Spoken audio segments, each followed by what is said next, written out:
What's something your employer did that instantly killed employee morale?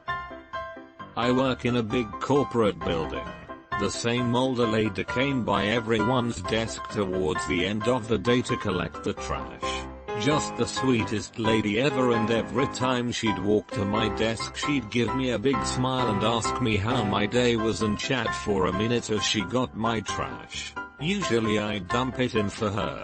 I had some rough days, but she has a way to cheer me up and send me home on a higher note. I know I'm not the only one either. So then a few weeks back our work implemented a new policy to cut down on trash usage. It's no longer allowed to have a trash bin at our desk, and we have to walk across the room and use the community trash to throw anything away. Not a huge deal, but the real reason they did it is so they can cut down on cost, i.e. the cleaning crew. Sad to say that I haven't seen Sharon since. Where I work replaced the Eastern European cleaning crew. My shift was mostly Ukrainian and Russian, with a crew that'll do it for less. Now things are filthy, things are broken constantly, and they've hired mentally handicapped folks and felons to clean. Since then cars have been broken into. Maintenance is at an all-time low, and the pleasant interactions with the former crew have been replaced by side-eye watching these fucking schmucks to be sure they're not the one actively breaking into employee vehicles. Boss pitched a sales incentive trip to Cancun if the team hit the goal. My team exceeded the goal, and then they cancelled the trip. 2 people quit. I accepted a position with their main competitor, and less than a year later, they closed in bankruptcy. Karma's a beach. A co-worker of mine won Employee of the Year and was given a free cruise. He won the prize by never saying no to the owner, which he continued and missed the cruise deadline. He still works there. We're moving manufacturing overseas. All we do at this facility is manufacturing. Yep. Never seen a less productive or less motivated workforce. And it was announced over a year before the move too. Would have been better for the company to just spring it on people with 2 weeks. Although props to them for giving people a chance to find new work ahead of time. What business is it of the owner how the alcoholic gentleman uses his PTO he's accrued? The only thing he needs to know is that the gentleman will not be in today. Please correct me if I'm wrong, but when companies no longer differentiate between sick days and vacation days by using the PTO system, neither do I. I'm not calling out because I'm sick, and I'm not calling out because I'm on vacation. I'm calling out because I want to use my paid time off. This school wanted to switch to Chromebooks. So what did they do? One summer while teachers weren't working, they removed every single Windows station and replaced them with Chromebooks to be issued to teachers. They were told to figure it out. When teachers came up and asked how they could teach Photoshop, programming, AutoCAD 3D modeling, etc., admin basically googled their program name plus Chromebook extension and told them, see, there's an extension for it and it works. I don't think I have to add that it did not work. They ended up bringing back the desktops for most teachers. If an experienced teacher has saved curricula on those hard drives and someone throws them out unannounced, backed up or not, somebody's gonna die. You're throwing away a person's life work. Edit. We all know people who did not grow up computer literate, or who avoid computer usage whenever possible. My point that is being missed is, backups or not, if someone comes into your daily office and replaces your computer without warning, you're gonna have a beef. Every school I've ever been to doesn't save anything locally except for the OS and pre-installed programs. Everything gets stored on network server drives. I did tech for a school. I have no idea how incompetent you have to be to think you can do Photoshop or AutoCAD on a Chromebook. I would bet my Reddit account that none of them use Chromebooks in their off time. Guaranteed. My principal, I'm the on-sited guy, thought it would be great to order 50 Chromebooks to replace a couple laptop sets without telling me. Something the main department hadn't started supporting yet, and I had the unpleasant task of getting they somewhat working until they released department images for them. They still can't print or access network drives, and probably never will. I find that people like your principal hear a buzzword and think they're being ahead of the curve by diving headfirst into it. At my last job I had to create an application that worked completely offline if need be, had to be able to work immediately if there are OS updates, needed to run for 8+ hours without a power source, and needed to be used in a field environment. An iPad app was a perfect candidate, so we ordered iPads. I created the application, and everyone was happy. Every single 6 months I had to explain to higher-ups why rewriting the app into a web app wouldn't work. It had to work completely offline. Why we couldn't use a Chromebook Surface whatever instead again. Completely offline was the main requirement, and battery life and field use. Why we couldn't rewrite it in React or Xamarin or whatever buzzword they like. It needs to work immediately with any OS update, so native coding is the only way to go, and native is always better than React or Xamarin. It was utterly exhausting. Small business, 20 employees plus Dart. Boss made a big speech about austerity measures and no raises this year. A week and a half later he drives up in a brand new Silverado with all the bells and whistles. Expense to the business, of course. He would hate to have to pay taxes on those profits. One of the less subtle members of the staff took a literal shit in front of his office door. Mine did the exact same thing, but with a KD Escalade. He officially had two now, and a BMW for his wife, all expense to the company. In Virginia, where there are property taxes on your vehicles, unless they were used for business purposes. After cutting off sick days, and constant cost cutting like canceling business phone plans, switching janitorial services, leasing the cubicle office to another company, forcing people to work from home and report to meetings every day regardless. For a KD, put up a poster that said complaining is like vomiting. You feel better but everyone around you feels sick. The moral was already bad, but it was just a shitty way to take a hit at upset employees rather than do anything positive. Complaining is like vomiting. Something caused it to happen, and it's best to figure out why and change it so it doesn't happen again. Complaining is like vomiting. You feel better but everyone around you feels sick. Oh, the irony. Since this is in effect just management complaining, passive-aggressively, at that, about morale being low. Telling employees that they are going to fire you if you don't make more sales. Then when someone quits, tell them no, that was just motivation. We were never going to fire you. It's amazing how many people in managerial roles do not have the first fucking clue about the human mind.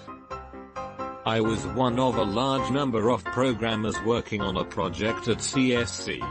We had a deadline coming up in a couple months and they overpromised to the client and then asked us all to work extra hard to meet the deadline, and asked us to work 50+ hour weeks, which we did, and then some. Some of us put in 70-80 hours weeks to meet this deadline. But once that deadline was met, suddenly there was another deadline they needed to meet, and another. People got tired, had lives to lead, and scaled back on their hours. Most of us were still working 50-60 hours a week, but not a lot more than that. Once they realized we weren't killing ourselves on their project any longer, there was an all-hands meeting where the managers told us that they were incredibly disappointed in our lack of professionalism because so comparatively few employees were now working more than 50 hours a week. One of our harder workers stood up and said, Look, I have 3 kids. I'm driving an hour into and out of work every day. I'm taking care of my family. I'm trying to get presents for Christmas, write out Christmas cards, decorate and clean the house for everyone we're having over for the holidays. I'm having a really hard time just getting to 50. And the manager looked at her and sneered. If it wasn't Christmas, it'd be because it's Easter, or Memorial Day, or because it's summer and it's nice out. You'll always have some excuse. There was dead silence in the room. When we left that meeting, we didn't talk to each other, but every single worker on that project put in exactly 50 hours a week after that. Then came Christmas, raise and bonus time. Every worker on the project got a 1/2% raise. The managers got a 5-figure bonus. We were pissed. For management, the pain came after Christmas. First week of the year, 4 programmers had better jobs lined up and quit. 3 more the following week. 5 the next. We hemorrhaged 3-5 programmers every single week for over 3 months. It got to the point where the managers had to schedule a meeting every Monday at 11 to discuss that week's resignations and rearrange the surviving staff. Fuck CSC. It got to the point where the managers had to schedule a meeting every Monday at 11 to discuss that week's resignations and rearrange the surviving staff. Like you guys are at war and discussing how many naval vessels have been lost. Thank you. I'm just picturing someone setting up a fancy bust of Admiral Nelson in an office chair and giving him a modern tie. Hello fellow tortured soul from CSC.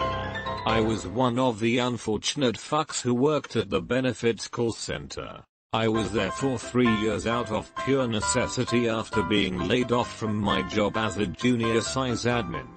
During those 3 years was essentially trained to work all the call queues with no extra pay. We were told every year that there was a pay freeze, so no pay adjustment of any kind would be made.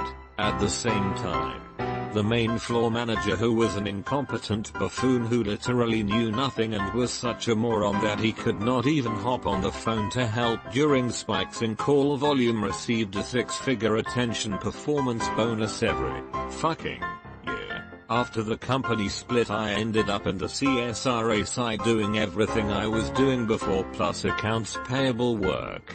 No increase. Nice. I lost track of how many times I contemplated taking off my seatbelt and plowing into the back of a 16-wheeler at 80 plus mph on my way to work. After asking for a raise and essentially being told to be happy I have a job and shut up, I started teaching myself front-end web technologies and took a front-end bootcamp course. I was essentially working 100 plus HR weeks between work, school, and trenching myself shit I found interesting in the web space. I was able to leave a few months later and I have never been happier. The real kicker: when I started my new job, I started as an intern. I was making more money working 1/5 as hard and with 90% less responsibilities as a fucking front-end intern. So to conclude, as you so eloquently put it, fuck CSC. There are 2 different, large companies that operate under CSC. Which one did you work for? He's probably referring to Computer Sciences Corporation. It has merged with Hewlett-Packard and it's now called DXC Technology. My company merged with CSC last year. All our management is CSC and we hate them. They treat us contract workers like shit, but we are the ones fixing all the problems. I just googled CSC and I see that they are now called DXC. I'm a senior undergrad in CS and I've been getting unsolicited recruitment messages on LinkedIn and through email from them, and something about the desperation tone really rubbed me the wrong way. This just confirms my suspicions that they were shitty. I love it when a company screws over their employees and all the employees start leaving at the same time. I learned it can cost as much as 400% the employee's salary to replace them. Makes me happy. Reading the manager's rant about excuses made my blood boil and run cold at the same time. I used to work for an engineering corporation. Important repeat client changed the project deadline. Company told our department that we needed to start working 12x6 with no additional compensation beyond 40 hours straight time, since the client would not pay extra for the overtime. But that extra time would be kept track of and everyone would be compensated for the extra down the line. Wink wink. I explained to them that my train to work only ran 5 days per week and only on a schedule that let me work 8-hour days. If I were to work 12x6 I would have to drive every day, 90-minute commute each way, and pay about $20 per day for parking in the city. Told them that I could not take that kind of a monetary hit. So every quit in 30 I walked out of the office to catch my train while everyone else stayed to work. I eventually quit working for that company about 6 weeks later. Found out, by talking to my friends in the department, that they never did get compensated for the extra time. It's about what I had expected anyway. I told the hiring manager that I was disappointed in one of his hires because he knew literally nothing about our job and asked him, doesn't that cheapen my knowledge and expertise? His response, well, let's be honest, your job doesn't really need all that, does it? There were 4 other people my level, with varying fields of expertise, at that meeting, and it got real quiet after that. Holy fuck, this sounds like the microbiology lab I worked at. Fuck your as in micro, we hired Joe Smuffy at 9.50 to do your job, so train him while we work on firing you. Opposite thing here.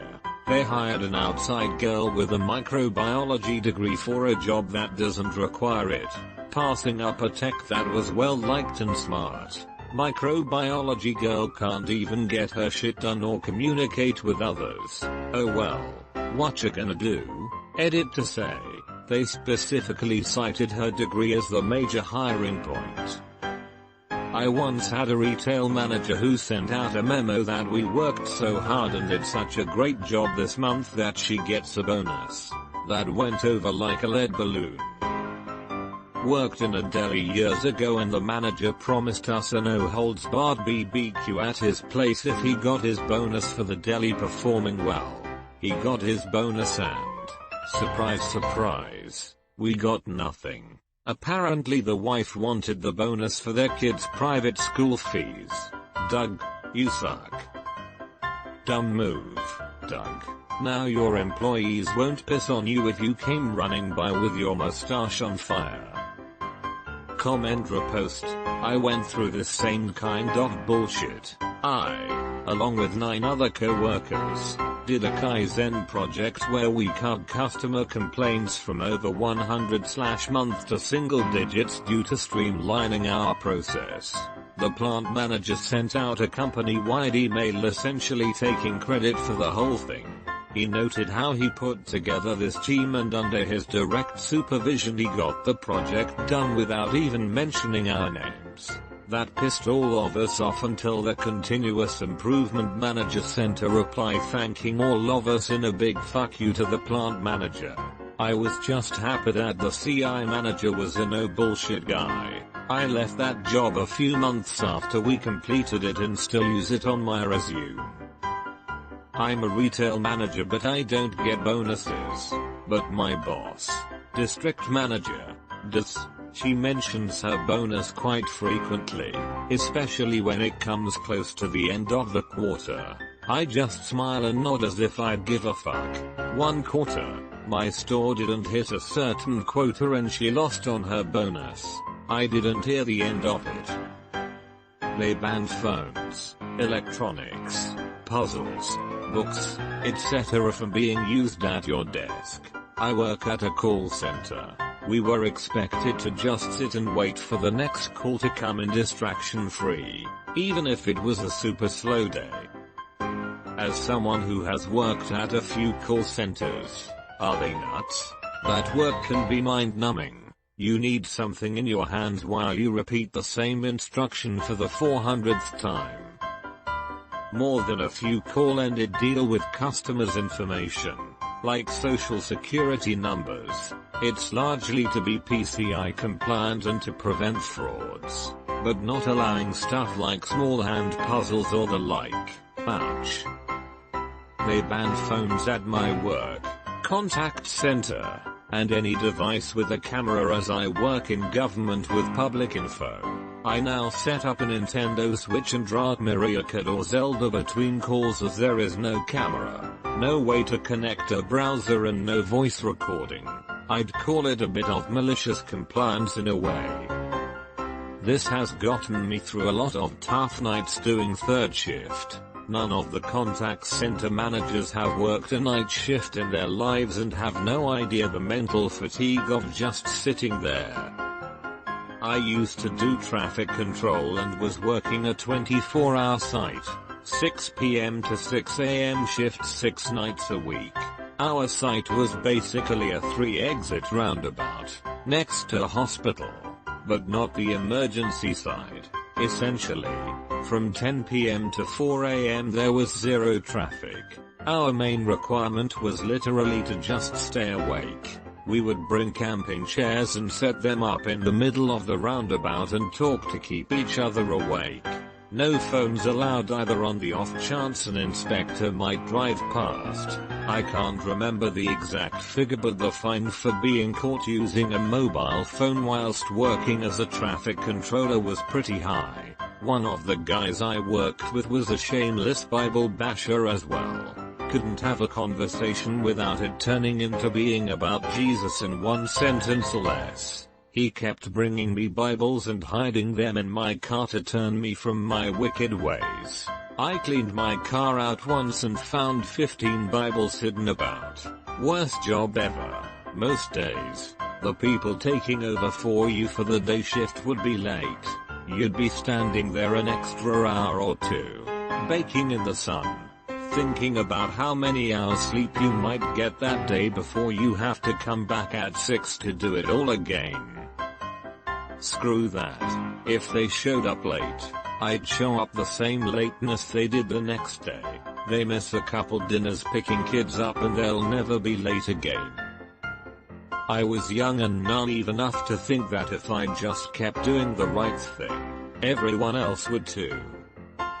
Just think of all of that creativity, that human capital, being wasted. We don't want any ideas on how to improve the machine, we just want you to run it mentality. Smells like Verizon. One guy worked 14 hours 7 days a week paying off student debt.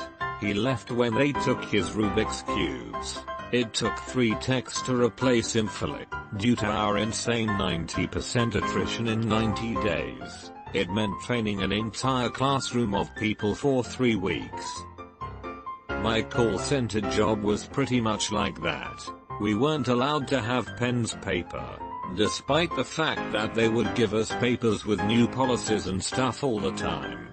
We just had to hide them when upper management came in to visit. They usually didn't care if we had books or anything like that.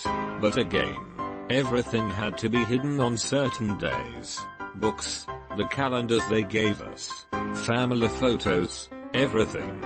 It should go without saying that phones were not allowed, and you also couldn't use the internet on the computers. At one point, my wife had brought in a Game Boy Advance, because it technically didn't break any kind of rules. You just weren't supposed to be able to have any sort of internet access or ways to take pictures, and they still banned that anyway. They also tried to take away her footstool because it wasn't work related, but that one didn't go through. As for me, I would usually spend my time making these gigantic and overly detailed Pokemon charts in Notepad. I have them all memorized in number order, and made it a point to also memorize which games they're available and specifically for the purpose of working on these charts while on the job. Whenever we had to switch computers, which was fairly often, I'd start all over. I'd also just list out other crap, like every Mario Kart track, every Harry Potter character I could think of, that kind of thing. At the second call center I worked at, they didn't even have Notepad available, but I found a way to access it anyway by going to one of the few approved websites I had access to, saving the HTML file to the desktop as a text, and then opening that. So I continued my trend of chart making, only these had to be redone every day because there was no assigned seating and you had to basically pick a new computer every time. By the time I left that job, I probably had at least 20 completed charts, and God knows how many unfinished ones. I got pretty fast at making them. Former teacher. The administrators at my school were usually pretty chill, but had a habit of randomly coming up with minor rules that they would enforce for us. Male teachers had to wear ties even on jeans day, etc. Overall it wasn't bad, except for the time an administrator made a crucial mistake. They banned staff from drinking coffee in front of students. Now if you've never worked in a school, you'd think this isn't a big deal. When you spend nearly 100% of your day in front of students, it definitely is a big deal. First we tried to find any loophole we could. Energy drinks, banned the next week. Tea, banned 2 days later. It was chaos. Eventually, we realized they couldn't fire an entire school's worth of teachers and aides. So we ended up doing the one thing that private schools fear most. We formed a union. Realistically, it was more of a weird pseudo-union focused specifically on civil disobedience regarding the coffee issue, but it ruffled feathers nonetheless. The administrators caved to our demands, allowed us to drink coffee again, and even bought each of us a reusable coffee mug as a gesture of goodwill. And that's the story of how a handful of school administrators almost accidentally created a teachers' union over a complete non-issue. They banned staff from drinking coffee in front of students. What the hell was their logic on that? No clue. It's not like we were giving it to students. Hell, it wasn't even a distraction as far as I could tell. Pretty much the same as someone taking a sip of water in the middle of a lesson. The lack of logic behind the rule is likely what led to our impromptu mutiny. This sounds like something a busybody Mormon mom would do to protect the kids from the evils of coffee. Source: Grew Up Mormon. In high school, my junior English teacher would not only drink a big mug of coffee in class, he would make a pot of coffee for his students and had a rack for mugs. That's insane that they would try and enforce that. Tea, banned 2 days later. Sci schools can be little fascist shitholes. I worked at a club in Miami and the owner was out of his fucking mind, years of drug abuse. When the housing market crashed, obviously people were spending far less going out, but he insisted we were all stealing. We had meetings once a week with all kinds of threats. Finally he put in an automatic pouring system for 50k plus. It basically looks like you're pouring drinks from a soda gun. Super boring. The fun vibe and flair we had was totally gone, which made sales drop even more. He ripped the system out 2 weeks later. I hate getting drinks from places with those. I only order beers if the bar has them. Wow. What is this madness? I've been to a zillion bars and haven't seen an automated shot pouring machine. Have you ever been to Utah? Because of the Mormons running the state, and since they don't drink, they have insanely draconian laws about alcohol. For instance, you can't order another drink until you finish the first, or you can't order a drink in a restaurant without food with it. They have strict tolerances on the amount of alcohol in drinks as well. Hence the need for shot pouring machines. Liquor guns work great for college bars where patrons don't care about well drinks. Miami Beach not so much. Top shelf matters. You have like an entire bottle worth of liquor in the lines and the club owners usually fill the lines with the cheap shit then cap the end with the expensive bottle. Cute illegal way to maximize profits. I used to work at an English immersion middle school in Korea. The admin was all Korean, including my boss, the vice principal. Word started going around that the school was under investigation for certain admin taking bribes to admit students. The VP got visibly anxious for a few weeks. Then one Sunday night we got a text message from one of the Korean teachers at the school. The vice principal has passed away. It turns out he had hung himself in the school lobby that afternoon. The teaching staff still had to be at school the next morning even though classes were cancelled for several days. I remember walking into the school and seeing a custodian mopping the spot where the VP had been hanging. Morale tanked pretty hard for a while.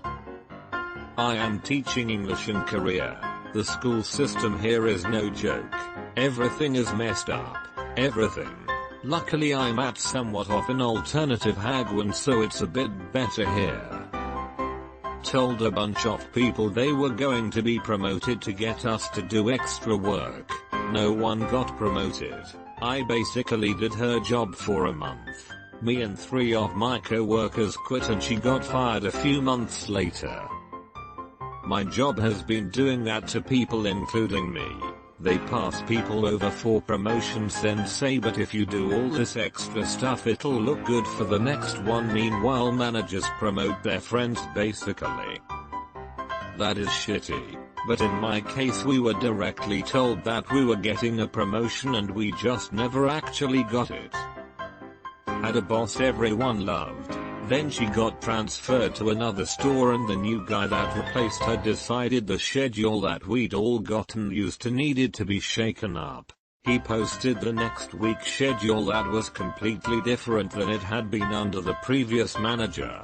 Got a bunch of complaints from people saying they can't work X days or Y times and it seemed he was receptive since he took that schedule down. Then suddenly bam. He just reposted the same exact schedule and said fuck everyone. Oh, we had some people calling in sick from time to time under the old manager. But this new manager has pretty much half his crew every single day calling out because of his shitty tactics. Here's the first thing to learn about being a good manager. You don't need to shake things up for people to be better workers. You don't need to put your mark on anything if it's working just fine the way it was.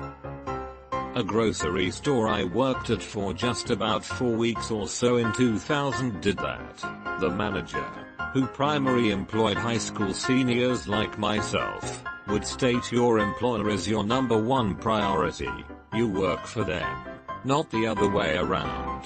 I don't care about whatever teenager high school things you have going on. If you can't work the shifts I want you to, I don't want you to work for me. Only job I straight up walked out on after he told me I couldn't get off for my own graduation. That's the best. I love it when employers try to be shitty to high school students. They never realize that high school students don't need them at all. They still live with their parents and most of the time don't have any bills to pay, maybe just a car payment and going out to eat if you're unlucky. Plus just about anyone will hire a high school student since they're usually willing to work for next to nothing. I wish more high schoolers realized this. They have fuck you money status. They don't have regular bills. All they earn is fun money essentially, or savings for later.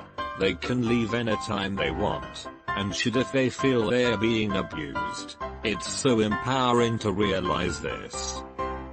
Also refreshing to realize that fuck you money can easily be lower than what one may expect.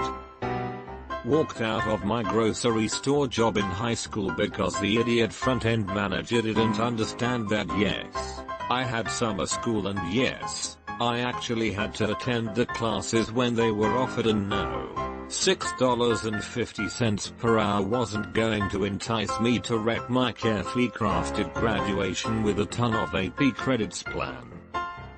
Your employer is your number one priority.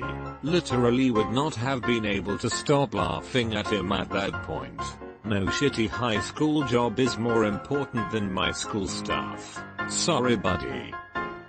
I walked out of a job interview in college because I was told that, no, buddy, your little battery store minimum wage cashier job is not a higher priority than my computer science degree. I get that my degree is in no way important to the store manager, but they need to be realistic about telling their prospective employees what their priorities are. I wound up getting a job as a junior programmer at a local multimedia company that paid better and supported the idea of my finishing my degree, letting me set my own hours. Yay. I had the same thing happen except for half the shifts were 3 AM shipment and the other half were regular retail hours, mostly for school kids lol. Turns out the 4 teenagers that go to school that he switched to 3 AM never came again. The shipping manager quit because she had a second job that was more important during the day. The new manager was just too stupid to notice any of it, and I too just stopped showing up because I shit you not he tried to make me a janitor after the contracted janitor serviceman quit lol. I need you to come in tomorrow when Le would come in and do all the toilets and floor UHH. I'm not a janitor so I have none of that equipment. Bring it from home. I found a new job 2 days later. This is so ridiculous it's hard to believe it's true, but I believe you. If you're American, depending on what part of the country you're in, I believe it was actually illegal for him to make you bring your own equipment in without compensation for using it. Canada, and yes, exactly why the janitor was a contracted serviceman and not a regular employee. I tried to explain all of this, but I guess the previous managers really were competent. He didn't realize they were teenagers. WTF. I'm pretty sure it's illegal to give them a late night shift. So true.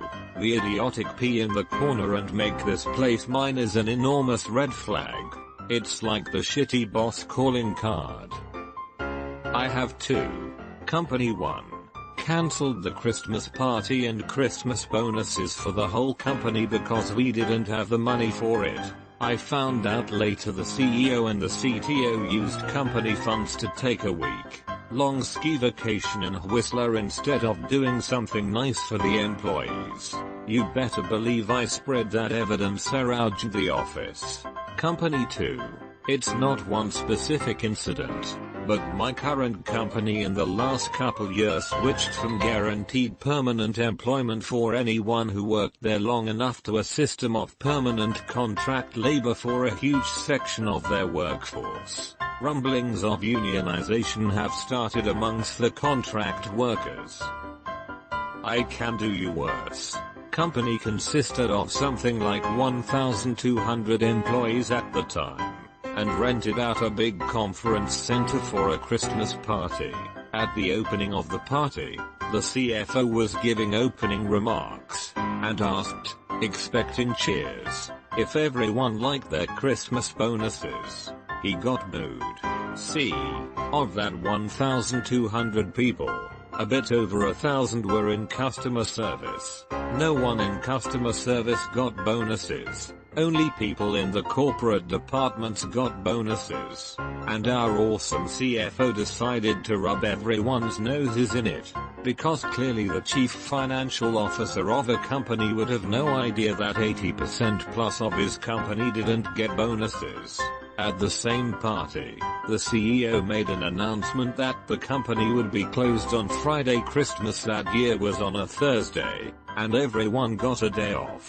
Now, he had literally just finished making a speech about how everyone was important. and everyone was part of the company, no matter the department. He had shoveled shit hard, trying to make CS happier. The next day, we all got a memo that customer service still had to work on that Friday. We apparently didn't count as everyone, and the CEO just hadn't realized that the announcement wouldn't apply to anyone. January saw a 60% attrition rate.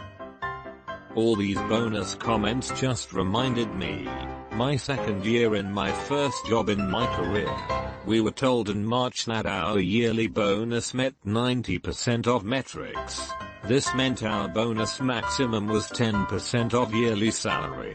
We met 90% of it, so 9% of our salary is a bonus. YAY. Then a day later CEO sends a blast email to everyone that the metrics were on. Company fucked up, but they would begrudgingly pay it, but it will never happen again. And we should consider ourselves lucky to get anything. Attrition hit the fan throughout the rest of the year. My raise was cut to 2% instead of the 10% my own boss promised me. I was a new hire. Took a large role but was hired for peanuts basically. My boss was trying to make it right and fought for me. And my boss apologized right after. And my director called me into his office to belittle me after I gave my notice and accidentally confirmed it to me. The company is now dead, which sucks. I loved the co-workers. We all worked hard. That was the beginning of the end though. Glad I left when they still existed and I had enough former co-workers to use as references. How not to run a cell company during the first decade of the 2000s. It was a large booming industry, lots of potential. You would have to have been an idiot to make it far enough to even be a regional carrier, but go bankrupt. The big companies were buying anyone they could for spectrum and customers. They went bankrupt. Held a super positive, pep rally style company-wide meeting about how they were going to start combining our sick days with our vacation days and now just call them PTO. This was presented to us as a great thing, since we could all now use our PTO days fully as vacation days if we wanted to. Once the system was implemented, everyone realized that instead of getting 10 vacation days and 10 sick days per year, we now all had 15 PTO days. Everyone was pissed. Edit. I just want to say that anyone bragging in the replies about how this wouldn't affect them because they don't use their sick days has fucked up priorities. Welcome to the new norm. My wife's company does this and it's fucking awful. My company does this and I hate it. Trying to save up PTO for my honeymoon, but I've been sick just twice and since they won't let me take an unpaid day, I now don't have enough PTO. We have the same thing. It only encourages people to come in sick and get everyone else sick. Genuine question. Is this the standard in America? In the UK, we have a legal minimum of 28 days of paid holiday, plus if you're sick, you're sick. You don't go to work. You can't get fired for that. What do you guys do if you want to book a holiday 2 weeks away somewhere, but you've already been sick for a day or two? Or what happens if you get sick after you've used your sick days? In a company of 6 people, owner said in a meeting with everyone that his 2 sales guys are irreplaceable and that the rest of us are just paper pushers. Sales are nothing without support and support is nothing without sales. What a moron. Had a big fight with his wife in front of everybody. I don't think you should run a restaurant with your family members unless you're really solid with each other. I had a family owner of a restaurant proceed to chew me out for something another employee did in front of an entire restaurant full of people. I handed her my money bag, tips included, and told her to fuck off as loud as possible and walked out. If you want to yell at your employees, which doesn't help anything, do it in private. I definitely agree. I find it very unprofessional to go into a business and hear a manager chewing out an employee right in front of customers. If there is a legit concern, you do it in private. Watched an assistant manager chew out a kid at a fast food restaurant in front of everyone. I asked to talk to the manager.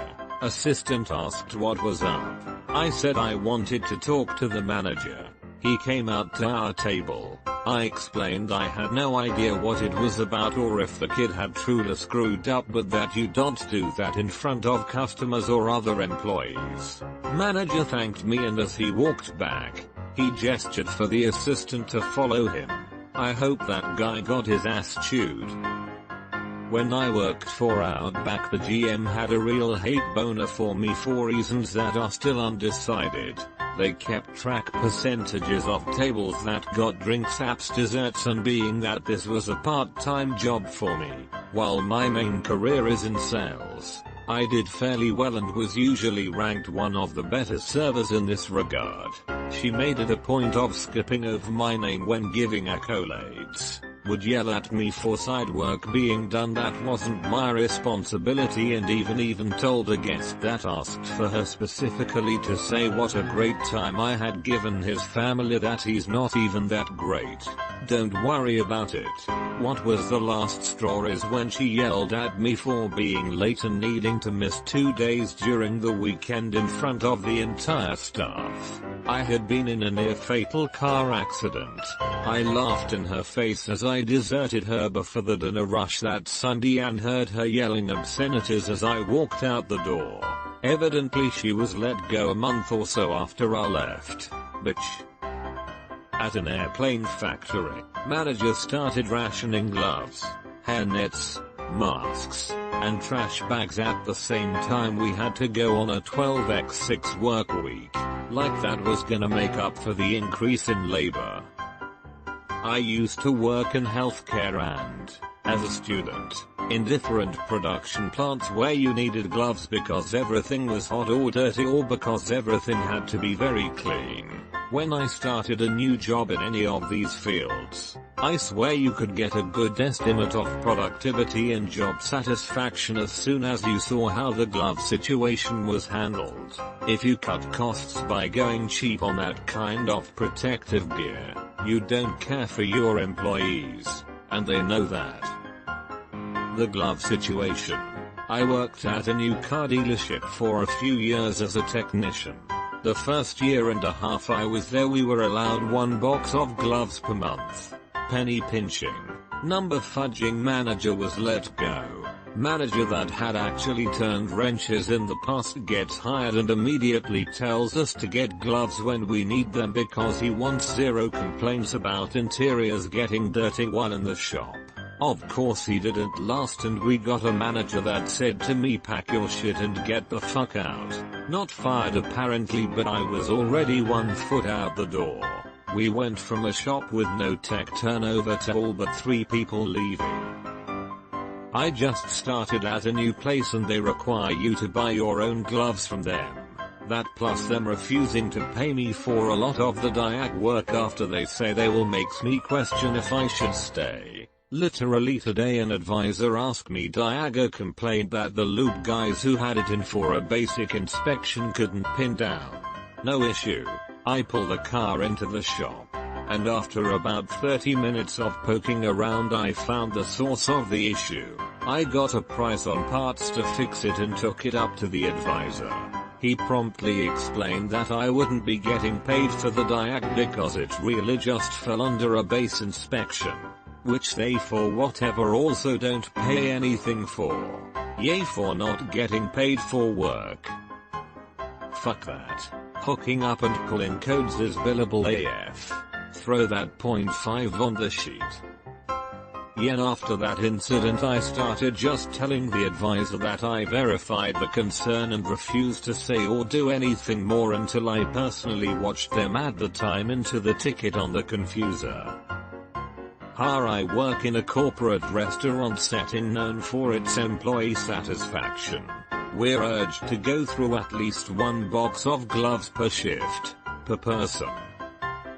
I work at a place that gives a shit about health code compliance. Gloves are an essential expense, not a commodity. AKA you're actually encouraged to follow the health code with regular hand washing and glove changes. That's a first.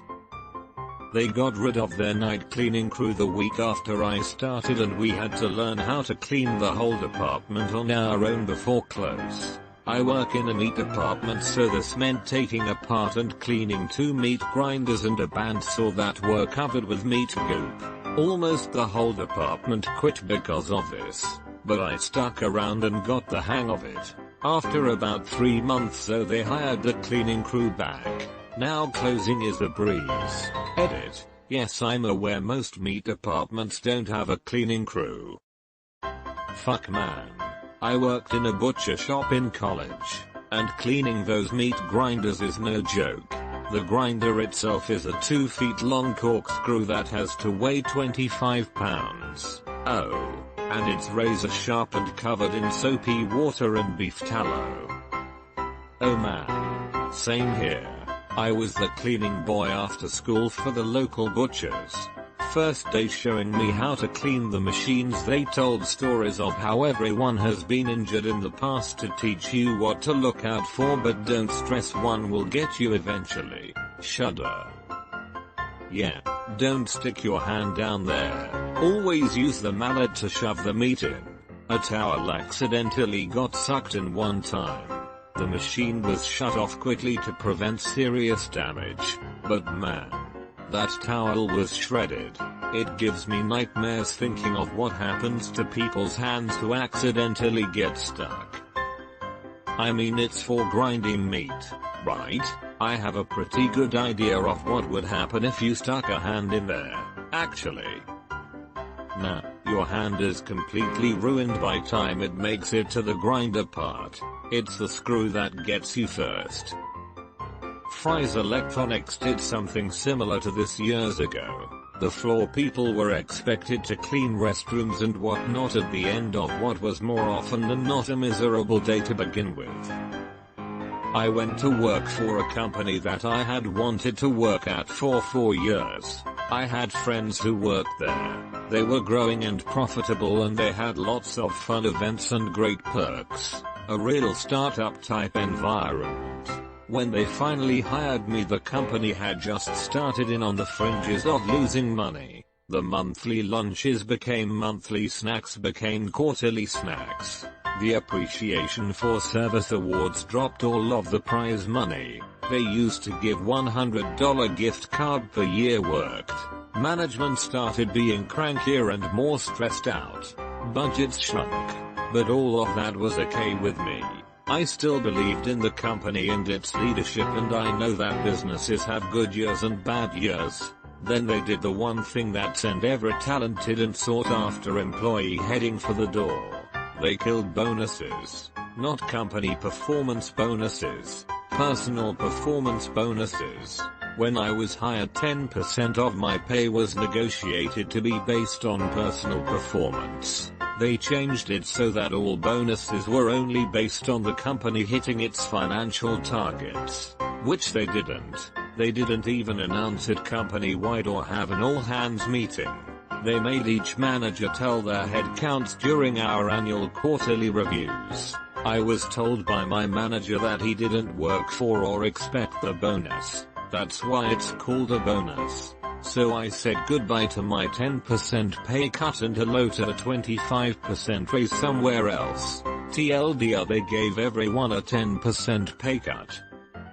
I worked at a family-owned market that was well known and loved by locals. The owners were a lovely couple that took care of their employees and would bend over backwards for their customers. They were very active in the community and highly respected.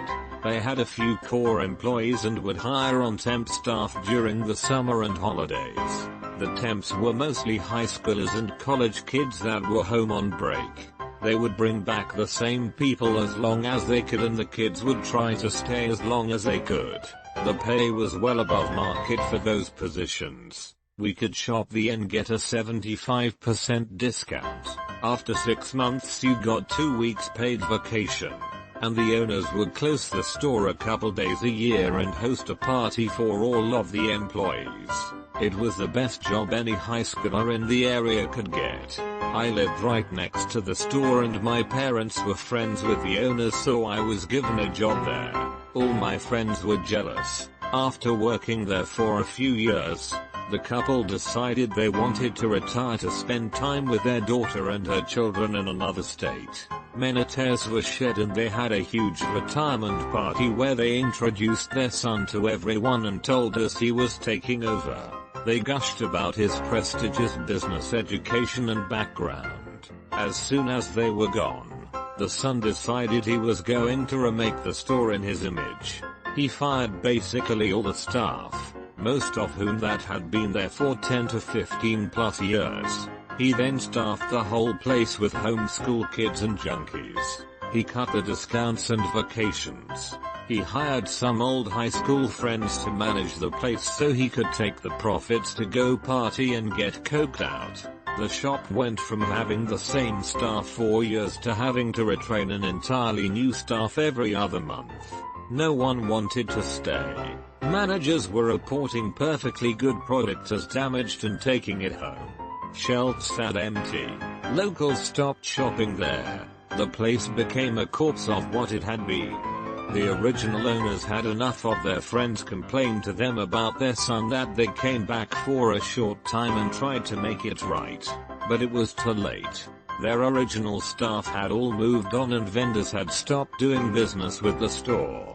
They decided to close the store, sell the property, and move away permanently. Last I heard, the son was in trouble with the IRS and his wife divorced him when she found him banging a stripper. This must be so heartbreaking for that couple. Their legacy and positive image of their son destroyed overnight. Changed up the metrics that determined people's bonuses, and included things that were important for the business to know, but completely beyond the control of the people whose bonuses were impacted. For example, we had a right party contact rate. How many times you actually got the person you were calling versus the number of calls you actually made. The problem was the phone number list came from elsewhere, and the people making the calls were just given a list of numbers, and you had to call them all. No leeway. So you're calling blind from a list you don't control, and get penalized if the list is shit. Oddly enough, the people in charge of making the phone number lists, their bonuses were not influenced by right party contact rate. Fired the girl who was in her third trimester of pregnancy 3 days before her maternity leave was to start. My wife was let go after she announced her pregnancy to her manager, and approximately when she would need maternity leave, she was told that they'd rather replace her than deal with a pregnant employee and all that goes with that. A well-worded letter from our attorney got her 1 year's severance, and 2 years medical coverage for her and the baby. She was told that they'd rather replace her than deal with a pregnant employee and all that goes with that. A well-worded letter from our attorney got her 1 year's severance, and 2 years medical coverage for her and the baby. How can management be this colossally stupid? For real. There is a list of like a dozen things that you aren't allowed to fire people for, and literally anything else is fair game. He could have fired her for eyeballing him across the room, or for wasting oxygen, or because he suspected she might be a grey alien. As long as they don't specifically say that it's because she's a woman, black, pregnant, old, French, there would be no problem. The UK must have a clause explicitly allowing someone to be fired for being French. They work under the assumption that people don't know the law. To everyone reading this, if your employer is violating labor laws, report them to your state's Department of Labor. The doll will do the legwork and mete out punishment. So even if you're a broke wage slave, do the reporting. It won't cost you anything to see that the end employer plays by the rules.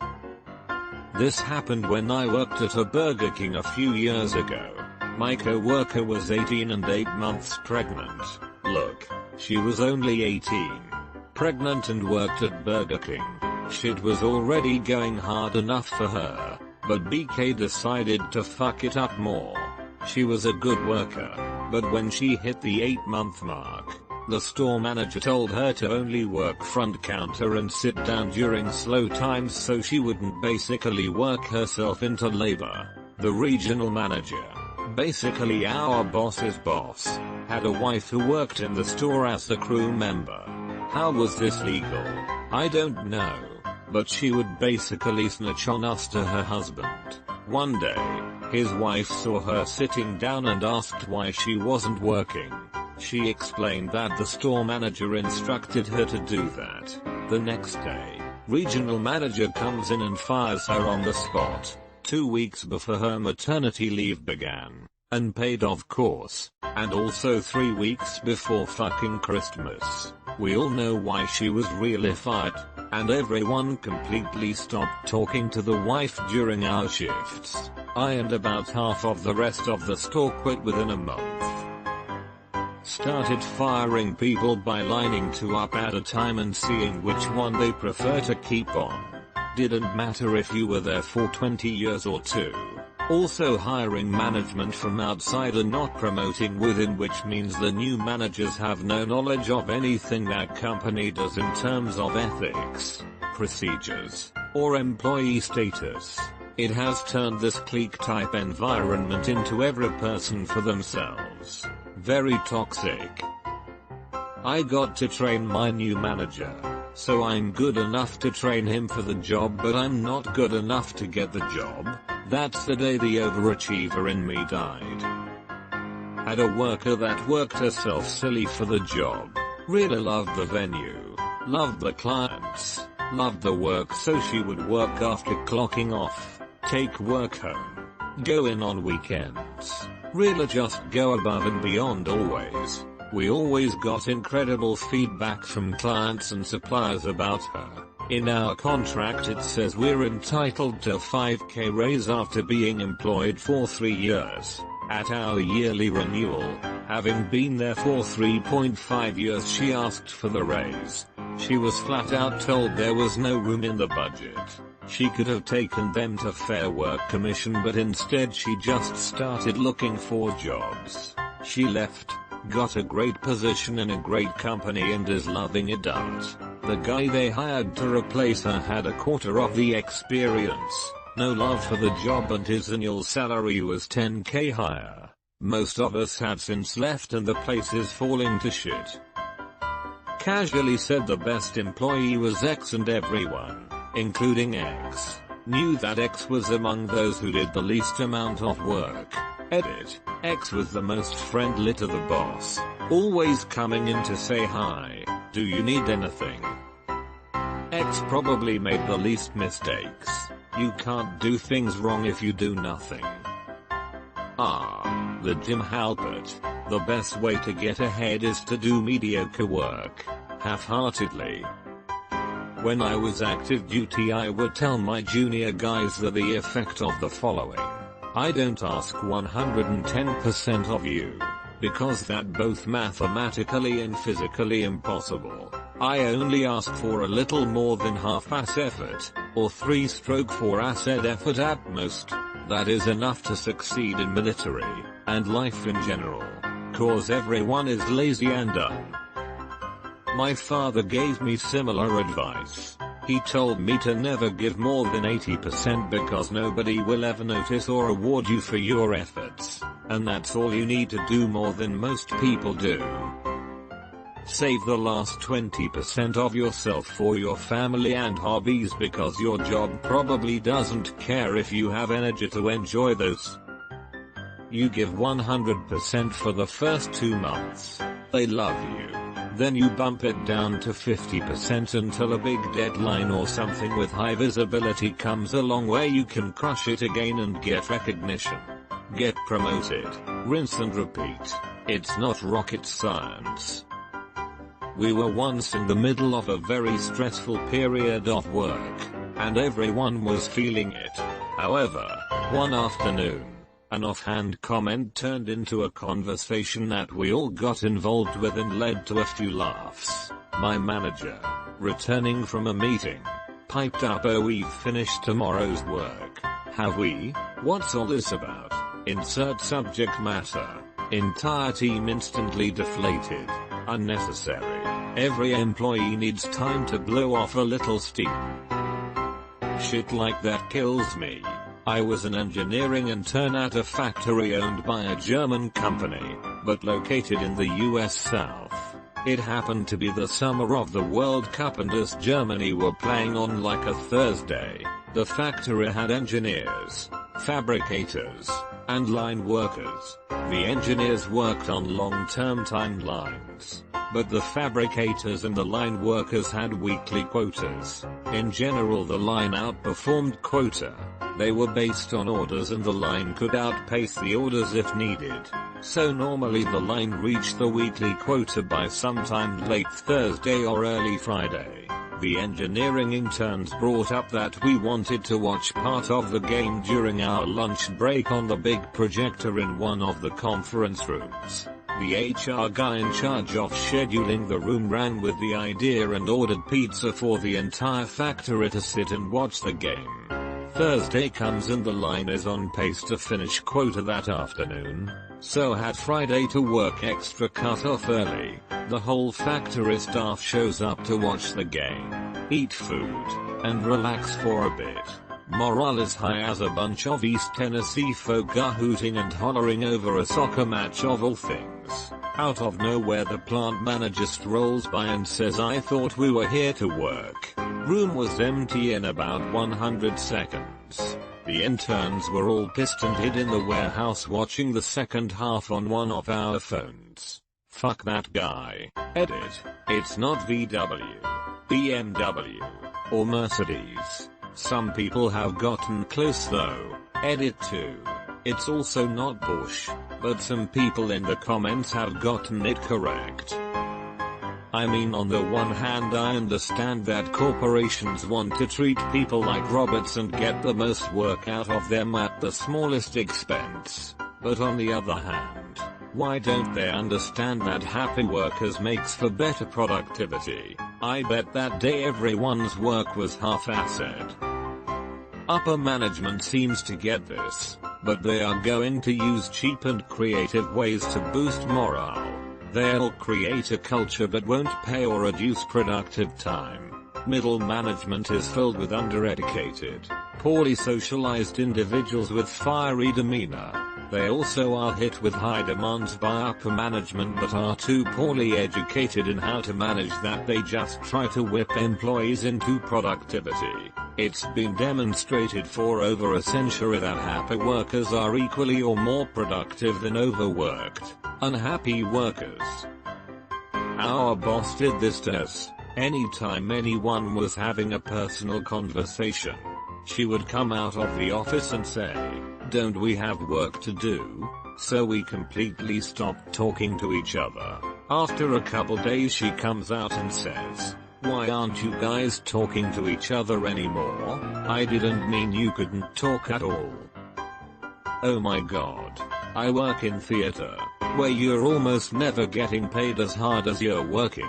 My very first internship was at a theater in Western NY. I was given $100 weekend housing to work in a costume shop. I had no idea what I was doing. It was wonderful. Except for my boss, who clearly thought we were producing the Radio City Christmas show. Myself and the other stitchers were giggling over something, and the boss, who mostly sat at her computer, came marching into the workroom and announced, "I need a little less talky, and a little more worky." All the air got sucked out of the room. All of us underlings went out for ice cream that night and talked about how much we hated her. Last I heard she's doing bridal alterations in Nevada. Whatever. Bye. Head of department realized that we weren't about to meet our targets for the financial year. Completely banned annual leave for 3 months. Forced anyone who didn't fill in their timesheet on time to attend disciplinary meeting. despite problems with the system, meaning that some didn't get filled in, and generally had lower management terrified, causing a massive blame culture and several people to be signed off with mental health issues. In the end, the employee survey which went to his bosses was hilariously bad, and he's now somewhere else making some other people's lives a misery. The best part was when his replacement came in and fired his right-hand man, who was also a dick. All companies need employee surveys for this reason. Even if corporate doesn't read it, it's great fun to watch managers kiss ass for a week knowing their review is approaching. My company had an anonymous employee survey this past year, and when the results, which reflected negatively on the GM manager, were revealed, everyone had to sit through a 4-hour meeting where, line by line, our GM asked, why do 50% of you feel this way or 60% of you not like this? No one really spoke up. It was supposed to be anonymous, so we just got told how if we felt that way, this is why our feelings were wrong. By the end of the 4 hours most of us were like, was that supposed to deter us from rating negatively next year? So we don't have to sit through a 4-hour meeting about how we're not right in feeling the way we did. This is fucking poor self-reflection and poor management skills. Turns out that cutthroat assholes who stab their way to the top aren't exactly the best leaders. So many of them actually can't take what they dish out. I can respect the few genuine bastards who can, but most can't. This happened to me too, and the teams were small enough, they pretty much knew who filled out what. They just laid off everyone who was unhappy instead of trying to improve. Another thing that happened there was being told to stay focused on my job when I suggested we start recycling. Was told the same thing when I found disturbing hiring practices while actually doing my job. Oh boy, do I have a story about employee surveys. I worked for a company that was bought by a larger branch known in the surrounding areas. This company was proud of how they had 90% employee satisfaction scores each year. Management starts cutting down big time in the next few years. Understaffing, not allowing people to take time off work between October and February. I got threats because I requested off for a cousin's wedding I was actually in out of state. The understaffing was a ginormous problem that got unsafe. Employee satisfaction scores plummeted. Instead of re-evaluating what was going wrong, a lesser manager, who was well liked, was fired and the employee survey was retired. They refused to publish the results and cancelled the celebratory catering they always did. I quit not long after. Hey, it's Ken, right? Hi, I'm Steve. I'll be taking over here now that Bob is gone. I understand you were the assistant to the regional manager here? Sure was. I helped out Bob as much as I could. I know everything about this place. I can help you with whatever you need. Great. Well, here's a check for everything up to and including today's pay, and here's security to escort you out. Thank you for your time. One of our senior employees asked for a raise because it had been a few years since he had had one and he was doing a great job. Management reviewed his file, realized they could pay one of the new guys half of the salary of experienced guy, fired senior guy, promoted junior dude. They weren't aware of the warehouse dynamic and soon found out that no one liked or wanted to work for or with junior guy. Morale dropped a lot. A week later, senior guy committed suicide.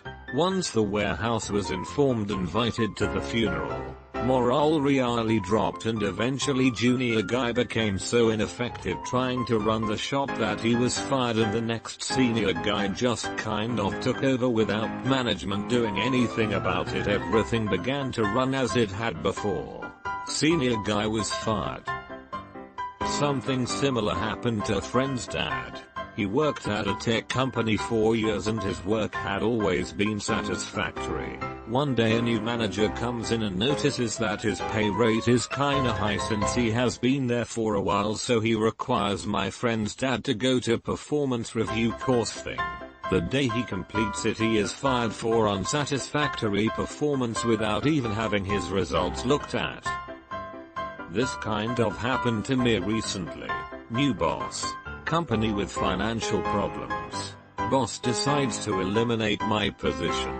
After 22 years with the company. Let go. Just like that. In 22 years I had always gotten good evaluations and never been written up once. Was let go this past Saturday. Now on unemployment for the first time in my life. I'm 45 years old. There's no point in being loyal to a company. It will never generally ever be reciprocal. Yep.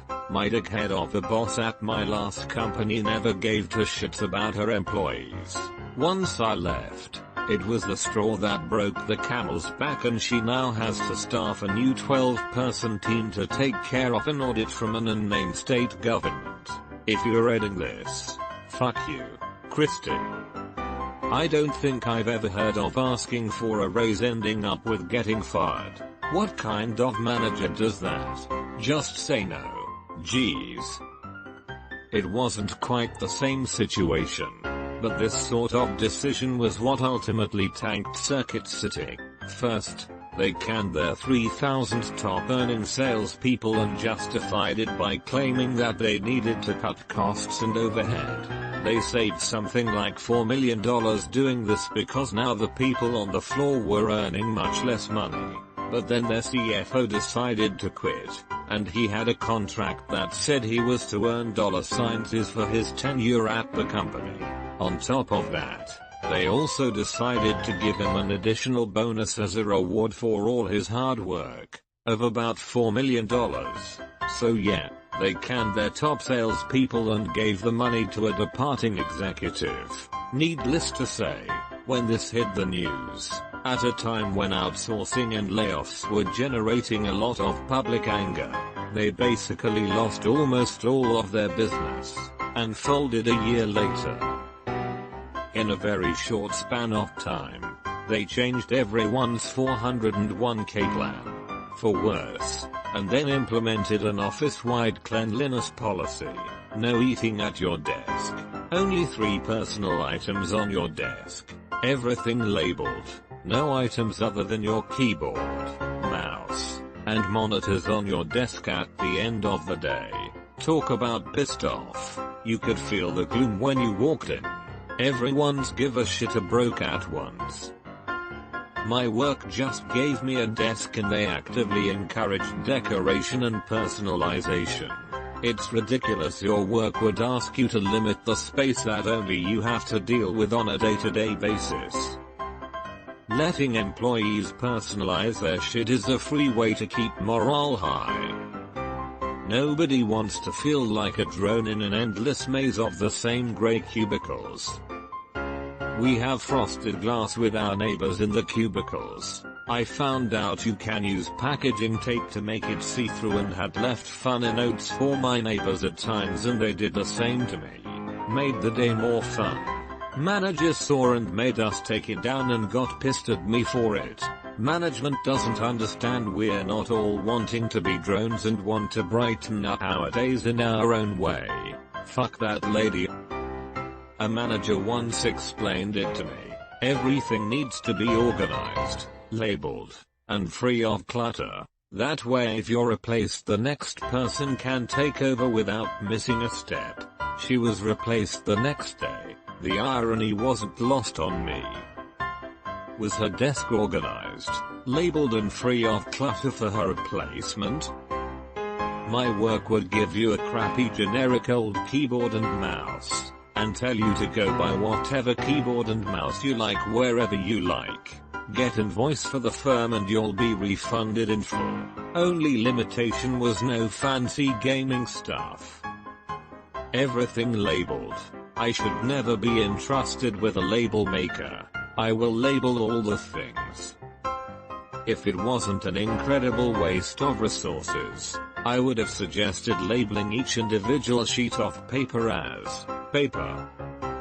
That's not wasteful at all. How would anyone find sheets of paper on a pile of snow?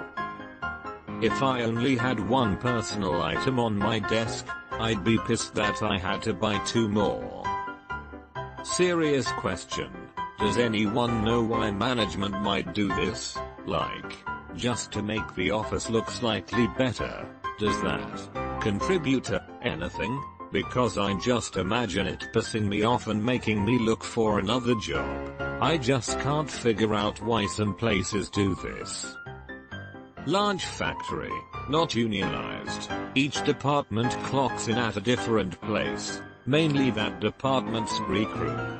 My department clocked in across the facility from the main entrance, which meant it took about 15 minutes to walk from the front door to where you clocked in and out at, and another 5 to walk from that entrance to the parking lot.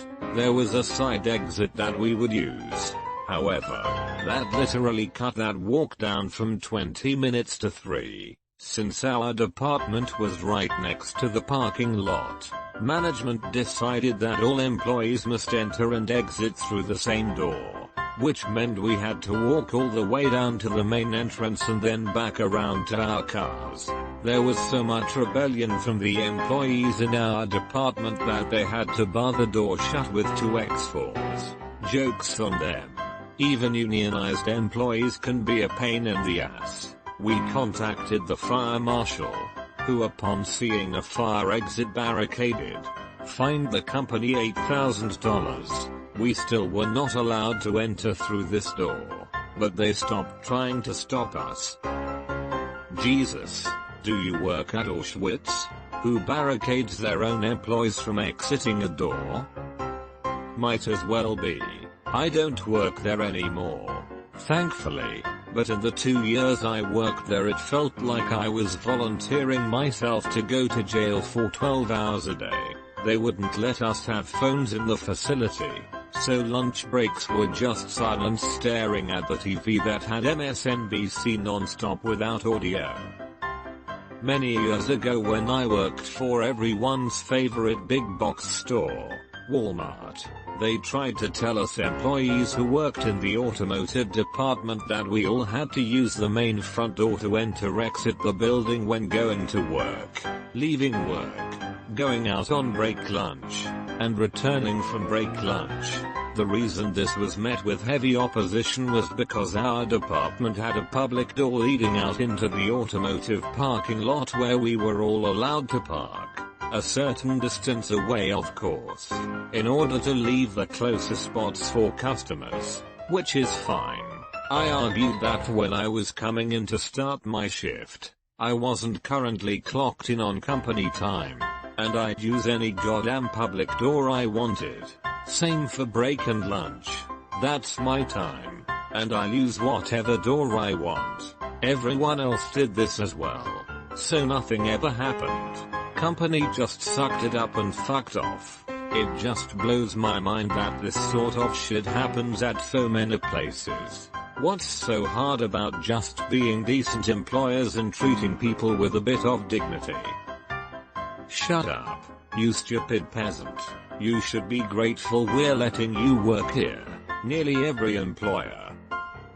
I used to work at Bass Pro Shops in high school, who hired me under the contingency that once one of my seasons ended at school, it took up all my weekends. I would have to work weekends. However, I joined a summer activity that required my attendance on the weekends. So like any high schooler does, I set my priorities straight, and when time came around to break it to management that I would need to continue to only work during the week, the management called me into their office. At this point it is myself, a low self-esteem high schooler with a room of 4 or 5 retail managers, sorry, but one of my least favorite demographics of people.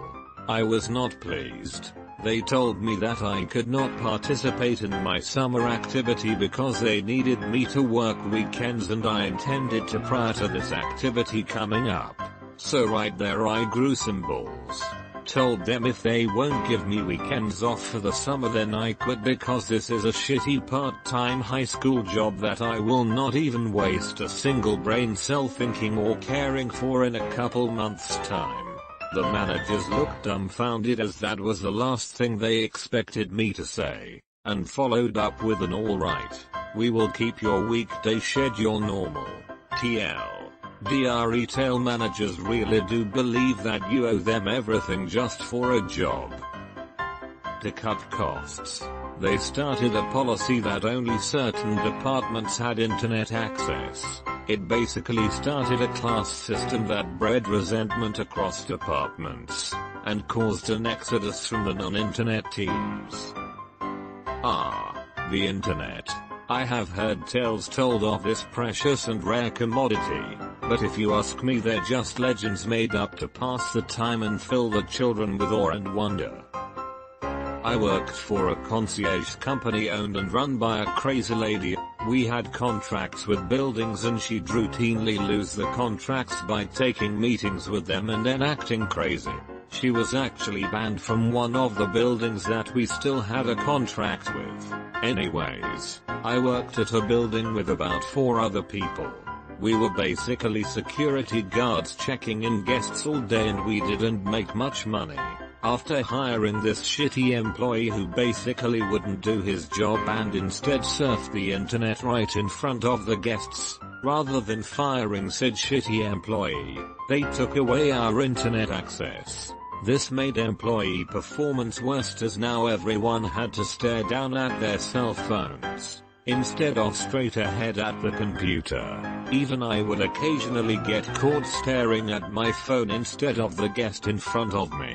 Some people are quiet as hell. So then they banned our phones, which, banning someone's phone basically just means that whenever a supervisor is present, which was about 5 minutes per day, nobody was on their phones, and the rest of the time it was phone city all day every day. This was like a month-long battle and most of the 5-person team we started with ended up quitting. Guess who the one dude that didn't quit was? Original shitty employee who I know continued to ignore guests and stare at his phone because I stayed friends with some people in the building and would stop by from time to time. Always catching original shitty employee staring down at his phone. Don't you need internet to concierge like only so many common services will be in your directory? So then they banned our phones, which, banning someone's phone basically just means that whenever a supervisor is present, which was about 5 minutes per day, nobody was on their phones, and the rest of the time it was phone city all day every day.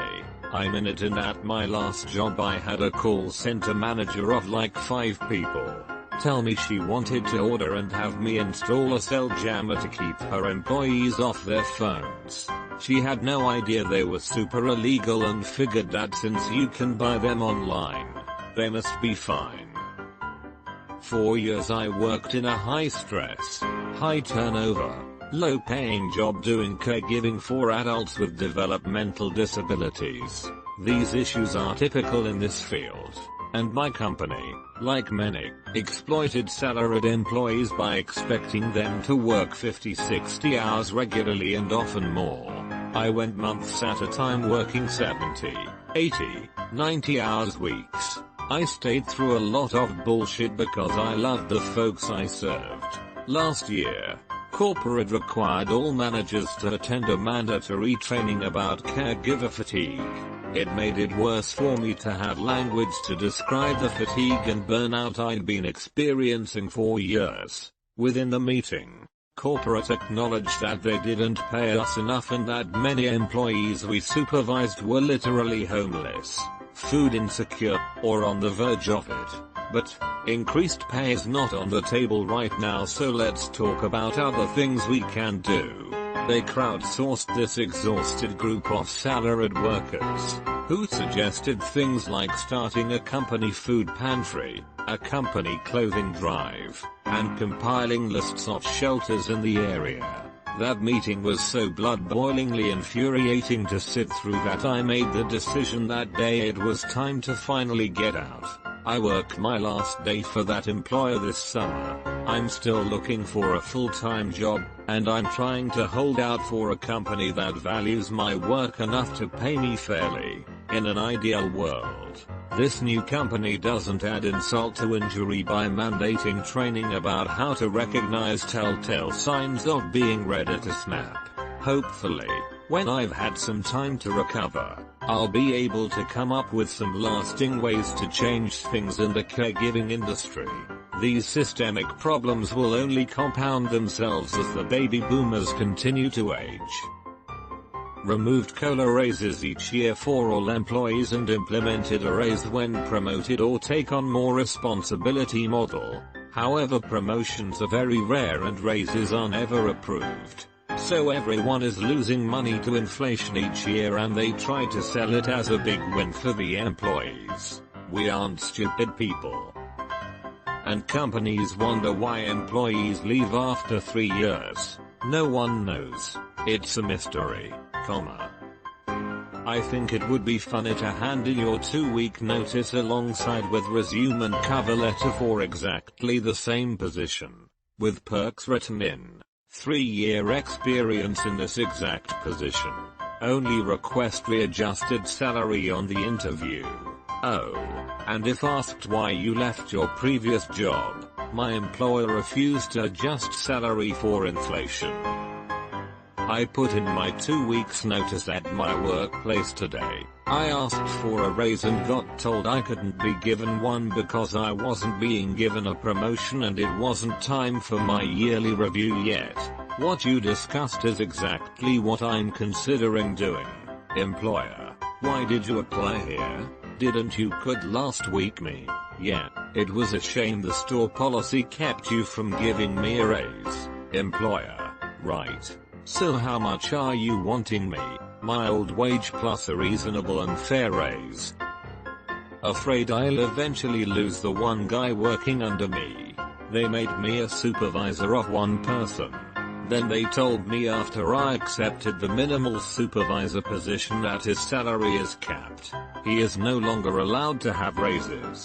I have to give this guy his yearly review, and tell him, sorry, no raise. I think I was made his supervisor just so my supervisor no longer had to tell him, sorry, no raise.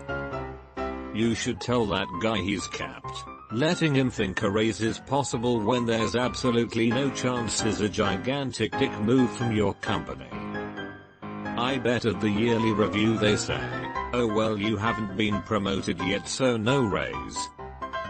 I want at least a 2% raise to account for inflation every year or I will consider it a pay cut and begin looking for new work. Personally boss, I suggest you do the same. I've yet to work for a company that gives COLA raises, which is why I only stay for 3-4 years because getting promoted always has a cap on how much of a raise you get. Usually the responsibility outweighs the increase in salary. So why stay when I can go to the competitor and there is no cap because they have to have competitive salary to attract people. So stupid. There's no benefit to being loyal anymore. In this economy, a person can no longer really establish and maintain a career with one company. Nowadays, a career is the series of steps you make between companies, not within them. It has a lot of nasty consequences too. Most notably companies being able to keep entire position groups at low wages and employees not knowing their peers' approximate income so they can't negotiate for a higher wage. And that's not to mention the gradual loss of production and morale through constant turnover.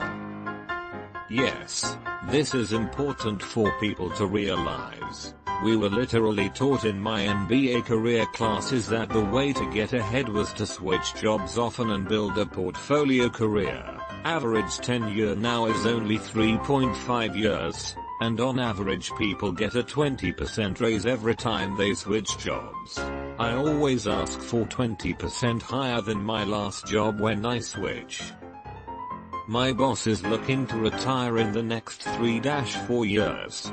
He told everyone that he wanted us to come up our visions for the company and its future over the next 5, 10, 20 years. We're a small office of about a half dozen people, but we've been growing, and so everyone brought up growth projections and succession planning once he retires, etc. His son is the heir apparent and has a precocious 8-year-old, so in my 20-year version I even included the grandson joining the business and grooming it to become a legacy company. My boss went last and we were expecting something acknowledging some of our thoughts, or at least an expression of appreciation that the company he founded would live on well past his retirement, be in good hands, etc. Instead it was brutal and short. It was something along the lines of, I do everything around here anyway, so I should just sell the company to fund my retirement and you can all find other companies to work for in a few years. Mood killed. Meeting ended. Everyone quit that same year and he can start his retirement early. Why? How disappointing he didn't realize employees and their knowledge are often a company's greatest asset. I worked for a very small business that sold for double the highest price estimated because the owner regularly took 3-week vacations with his wife, who also worked there, and the place ran itself. He routinely told us we were the best crew he ever had in 60 years in the industry. The equipment was outdated, the customer base was limited, but the staff was amazing. I had small business consulting clients. A husband and wife that ran a small company. They came to us about 5 years before they wanted to retire. They thought the business was probably worth nothing because it couldn't run without them. We challenged that, asked them why, and helped them to start training people and fix that. They started taking Friday afternoons off, then longer vacations, and pretty soon the company was running great without them. They sold what they thought was a worthless company for $2 million. You know what is sad? It was the best job I ever had and probably the lowest paying. I was expected to work 40 hours, and besides weekly staff meetings and the one full day I had to spend in the office, I really worked 60 hours a week away from the place mostly. I literally woke up each day excited about my day, loving my life, feeling valued and important. My work was meaningful and significant. I wasn't a slave to someone else's dream. The buyer could not believe that the owners were semi-retired and this small staff kept their business running. A small misstep, like someone blowing off a legal deadline, would have put them out of business. One time, a co-worker screwed up sending something to a vendor, and didn't follow procedure, which was count the pieces of paper you put in the box before you mail it. One fell out and slid behind the desk. The originals had to be there the next day. She called me in tears. I got in my car and drove a piece of paper 3 hours in order for us to make the deadline. I then drove back. We never told the owners who were out of town. We also had newfound respect for his procedures, like look at each page in the box and make sure the date is correct, or someone double checks the box before sealing it. It was a 1-2 punch. The company-wide meeting announced the promotion of several high-level management and executives, mostly title and responsibility changes. Lots of smiles and handshakes, not unlike a college graduation ceremony. After these promotion announcements, they declared that due to the stagnant economy and poor sales, the entire company would be experiencing a pay freeze as a result. So, no raises for anyone. They then concluded the meeting by discontinuing casual Fridays. So, no more jeans on Friday. It almost felt like it was designed to make people want to quit and leave. It worked though. I and many others moved on to greener pastures within the year. Edit. To answer some of the questions posed, but without sharing too much personal information. This was a mid-sized manufacturing firm in the US around 2010. I moved on to what was the most lucrative job I have ever had as a result of this, so I don't hold any resentment. I just remember it utterly destroyed employee morale that day. If it was the ownership management's plan to get people to quit, it was pretty stupid, as only the mobile and capable talent moved on, while those incapable of finding another job, or the lifers, who would probably stay on even if the company announced they planned to cut the oxygen supply to the building by 50% to save money, stayed on through it. I can understand the need for promotion to fill positions from vacancies, etc. I can understand the need to have a pay freeze. Beats layoffs, right? But doing the prior to right after each other and then saying, yeah, and no more casual Fridays just seemed really vindictive and malicious. If anything, they should have softened the blow of the pay freeze by saying casual Friday is now every day, and people would have left the meeting at least neutral if not slightly hopeful. At the end of the year, my company pumps out press releases about having another record year of profits 3 months later. When it's review time, we're told money is tight. This was almost 20 years ago. I was the sole IT guy for a small privately owned research company. Specialty was nanoscale doodads for government agencies, NASA, aerospace, that kinda stuff. Had about 80 employees at the time this happened. We were given performance goals for the company as a whole, rather than individual goals, that if met would get us all a nice bonus. Goals were met. The week we were supposed to get the bonus, we had an all-hands meeting where the CEO and CFO explained that our bonuses could not be paid right now, but would be paid eventually. Pinky swear dart. That was a dent to morale for the company, but not devastating. Layoffs started a couple weeks after that, and continued in small batches every couple weeks. Rather than doing what needed to be done up front, they just kept laying off a handful of people here and there. It really destroyed everyone's morale, wondering who was going this week, who was going next week. Of course, after a few of these, everyone saw the writing on the wall and there wasn't any good morale left to speak of. By the time I found another job a few months later, we were down to 30-some people. Never did get those bonuses. Worked out for me though. Went from 32k to 45k at the new job. And I got to metaphorically laugh in my boss's face when he offered to match that salary after he had turned down a $5k raise I asked for a couple months prior. Edit. Wall of text into paragraphs. Banned smartphones in the break room to force us to talk to one another and build camaraderie. Ends up we didn't like each other that much.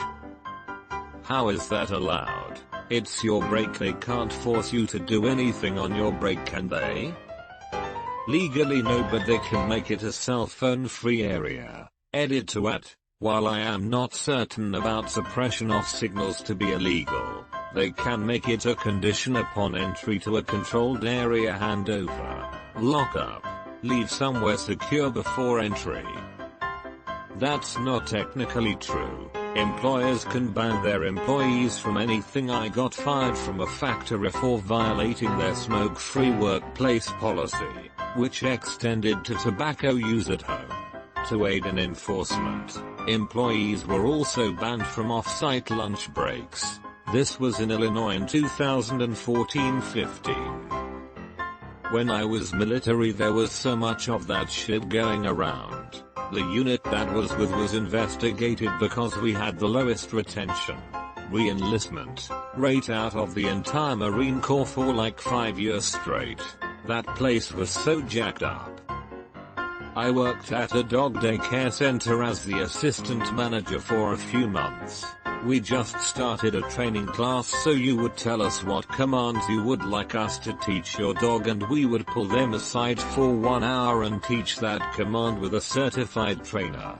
The service usually cost an extra $45 plus on top of your daycare visit.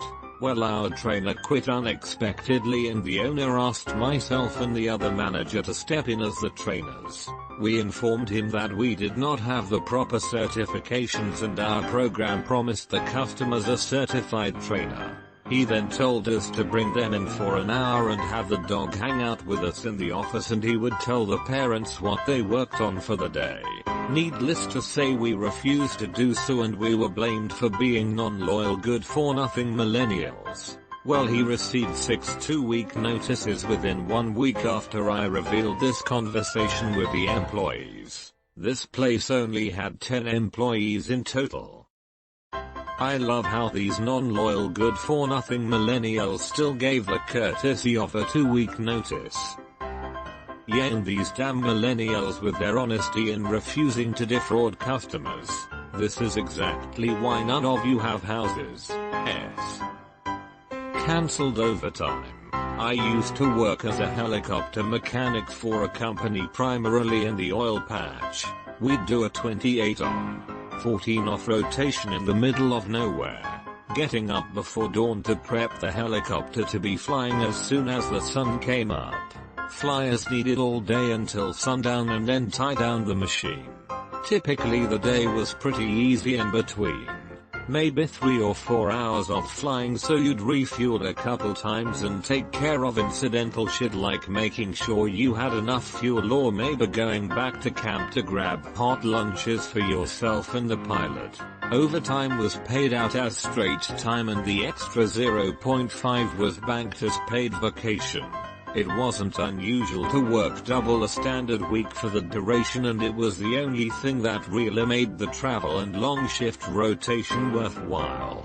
Anyway, after I'd been with the company a few months, they announced that they weren't paying overtime anymore except for rare special instances like staying up all night to do a 100-hour inspection. We were expected to basically work a split shift early morning and late evening, and spend the days just sitting in camp doing nothing. I guess a lot of people were pretty pissed, but I didn't stick around for the fallout. Gave my 2-week notice, which coincided with my 2 weeks of earned vacation, and said goodbye. Old folks home kitchen. Maybe 20 staff members. Boss declared we were too happy and made a new set of rules.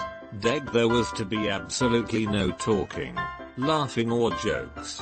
The kitchen was to be silent because we were distracting ourselves from work. Anyone working less than 9 or 10-hour shifts were forbidden bathroom breaks. Going to the bathroom on a shift with less than 9 or 10 hours was a fireable offense. Permitted bathroom breaks could not be on the clock. Your lunch must be used to use the bathroom. Lunch breaks were 15 minutes long.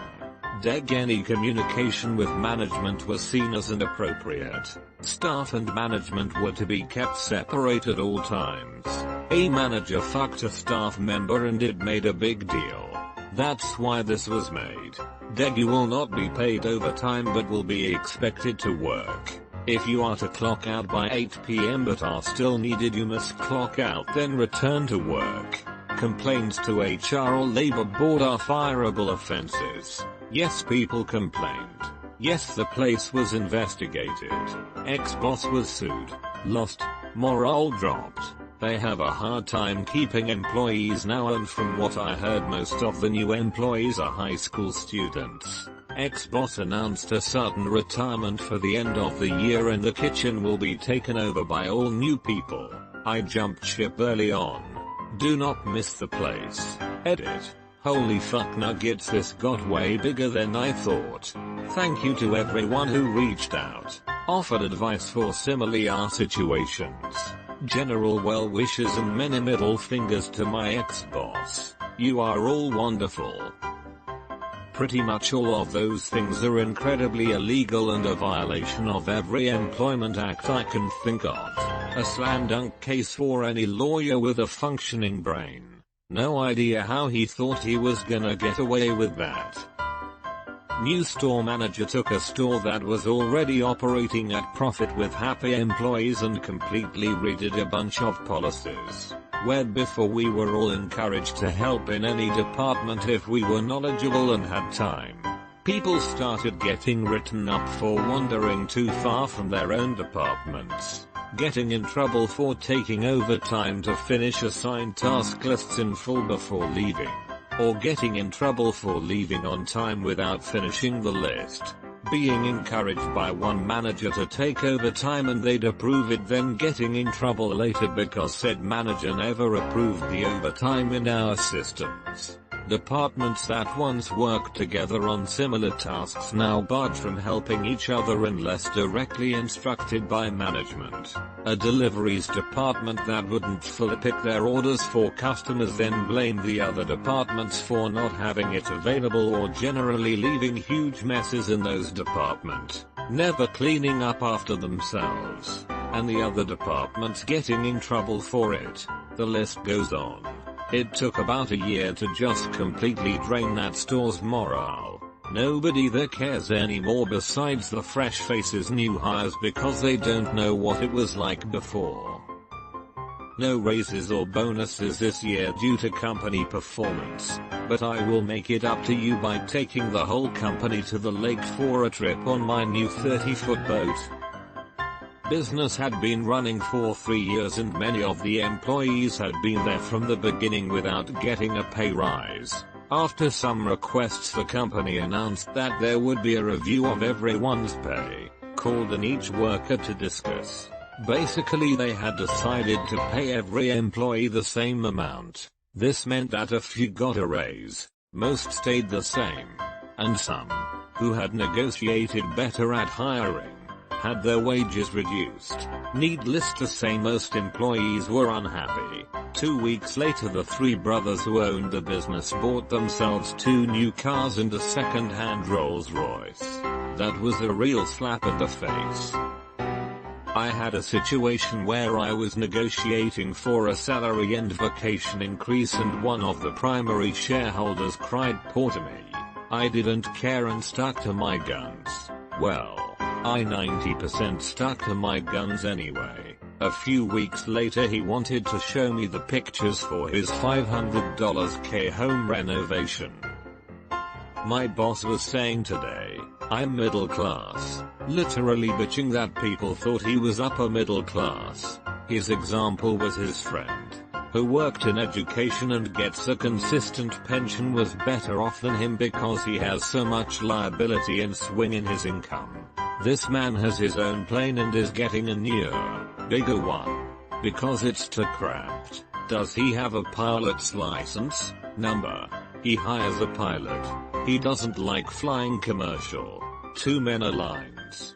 Too much hassle. Man, if you own a fucking plane and hire a pilot to fly you places because commercial isn't convenient, you aren't middle class anymore. That isn't even upper middle class. The fuck does he think rich is?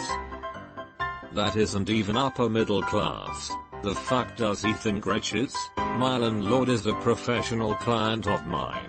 He used to bitch and moan that he couldn't live on his weekly dividend checks of $50,000. Motherfucker, that's more than I make a year and I pay you rent. What do you mean it's impossible to live on? I am glad he's no longer my landlord, but he still complains about his distribution checks. Do you actually mean weekly? I'm hoping that's a mistake and you meant monthly. I mean, either is rich, but one is insanely rich. I worked at a retail store during the recession. It would have been categorized as low-end luxury, I think. We got told due to the recession the company couldn't afford raises that year. At the end of the year meeting, we were told how great the company was doing and had opened 6 new locations including Milan, or some place like that. So you can afford to open 6 new stores and hire dozens of new people, but you can't give me an extra quarter an hour? I work in retail right now. They were congratulating everyone for making the store $10 million or something like that over one weekend in December. But in June we somehow don't have the money to fix the air conditioning while it's 110 degrees outside. Yeah, our company policy in my position is if you are the top performer you get a 1.5% raise, which doesn't even keep up with inflation or cost of living increases. Most people get nothing. Our senior managers always get asked about this and they always say, oh, we would love to give you more, but it is not up to us, it is decided by the compensation board. Our CEO got a 36% raise. No raises or bonuses. Common new 30-foot boat. Ah, yes. Surely company performance is to blame. Hey man. He really wanted the 40 featuring boat, but his lackluster workforce disappointed him once again. He's strong showing his face on such a garbage vessel. So my so just had this happen. Working in a call center. She was employee of the month. Had some of their highest metrics, etc. She noticed she started getting back-to-back calls while everyone else was getting 15+ minutes of availability. Contacted her boss's boss, and was continually being reassured that the issue was getting looked into. Her being stressed and overworked went on for 3 months. Eventually, she messaged the regional manager, and it was fixed the very next day. My acting theory is that one of her managers placed her into a priority queue to make their own stats look better. But everything worked out, right? Nope. She got an email today stating that she wouldn't be getting her bonus because she was using ACW too much. It's a temporary state you can place yourself in which postpones you being placed into the call queue in order to finish up your work from the previous call. She literally had no choice because she got seconds between calls. Funny thing, she saved documentation of everything, threw her managers under the bus, quit, and got another job all in the same day. City charter school. Lots of community members in 8 positions and they kept the school together. About 20 teachers and staff were purged on a Black Friday about a month out from the school year. They were not given letters to return the next year and the place went ballistic, replacing almost half the staff when really, my principal didn't bother leaving his office and assessing the situations in the classrooms. Instead, he just fired teachers. I left after I was given an offer and he claimed I should be more loyal to those who gave you an opportunity. Bro, my 4 years of college and teaching license gave me the opportunity. Get out of here. I worked at a restaurant with a shit tip minimum, $2.63 an hour. We'd be penalized for being even 5 minutes late, so lots of us showed up 20-30 minutes early to make sure we'd avoid the penalty. This is Boston. So that was an appropriate gamble.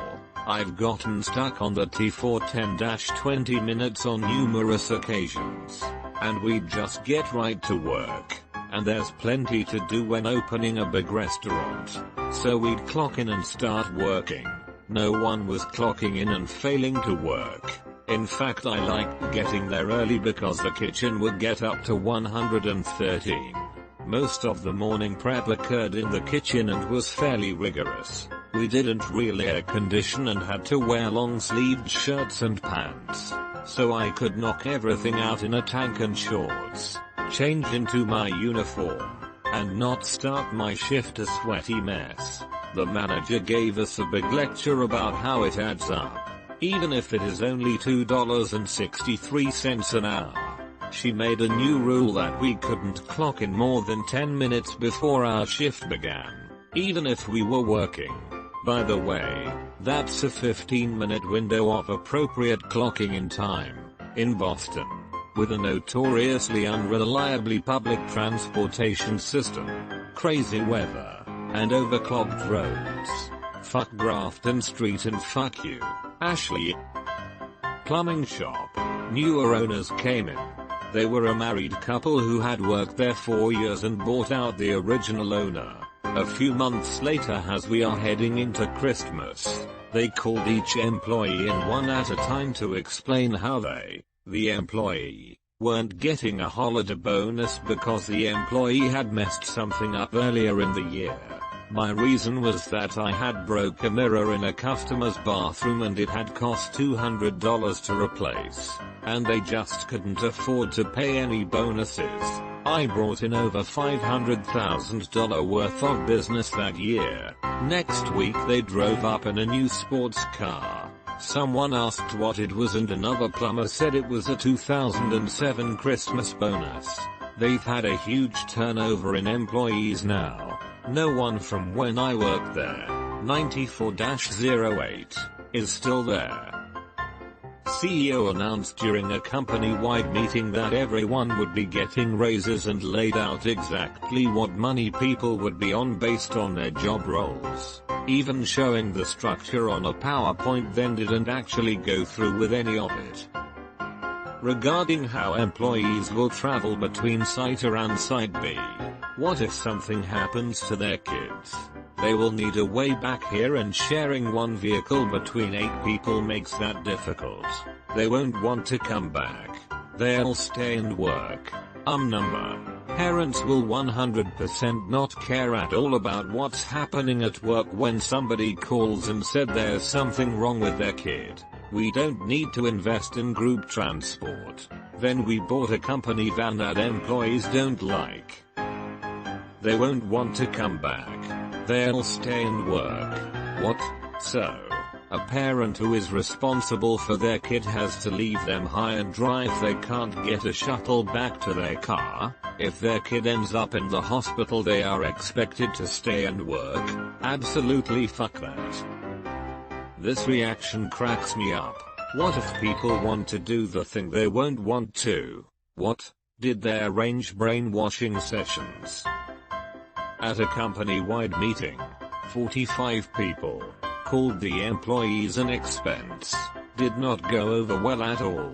2 people actually stood up and threatened to quit on the spot if the boss didn't reevaluate his statement and could explain what was wrong with it. Edit. This might be a translation error on my part. The meeting was in Swedish, and he made it pretty clear by tone of voice and overall feel that he only thought of the employees as an expense and not a resource. That yes, costs money, but also is the reason the company actually earns money as well. And if he could, he would do it all by himself to save on the expenses of having employees. We are talking about engineers with years, some cases decades, of experience, and he thought he could replace them if only he had the time. That's what the bitching was about.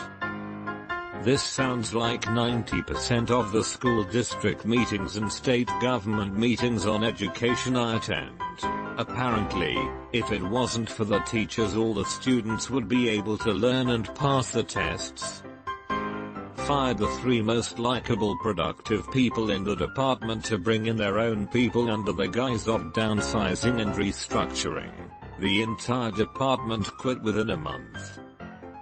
I have a friend who manages a Build-A-Bear a few states south. She called me crying after her shift. That day was hell for her. Used to work there, dealing with momzillas and 20-something managers who didn't understand why state law mandated breaks not being given was a good reason to contact HR.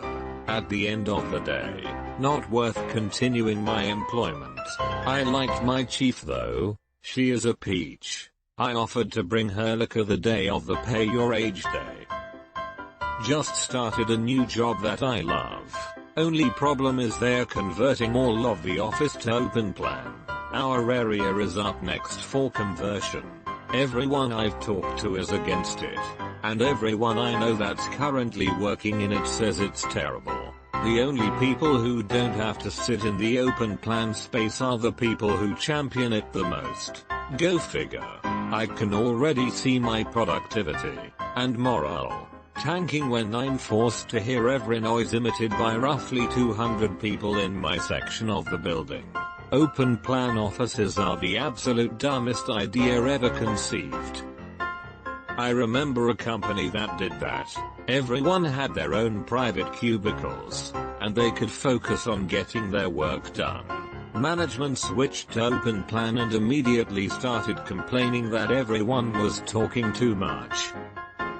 Yup, this is the way it goes. And then there starts conversations on clutter, which would be perfectly fine if you had your own cube, or hell, even a corner of a cube. Told us we were all replaceable. A staff of 20 poorly paid, but very caring, healthcare assistants in a private nursing home. Private sector means shit wage in UK, as not government mandated unlike NHS or county council.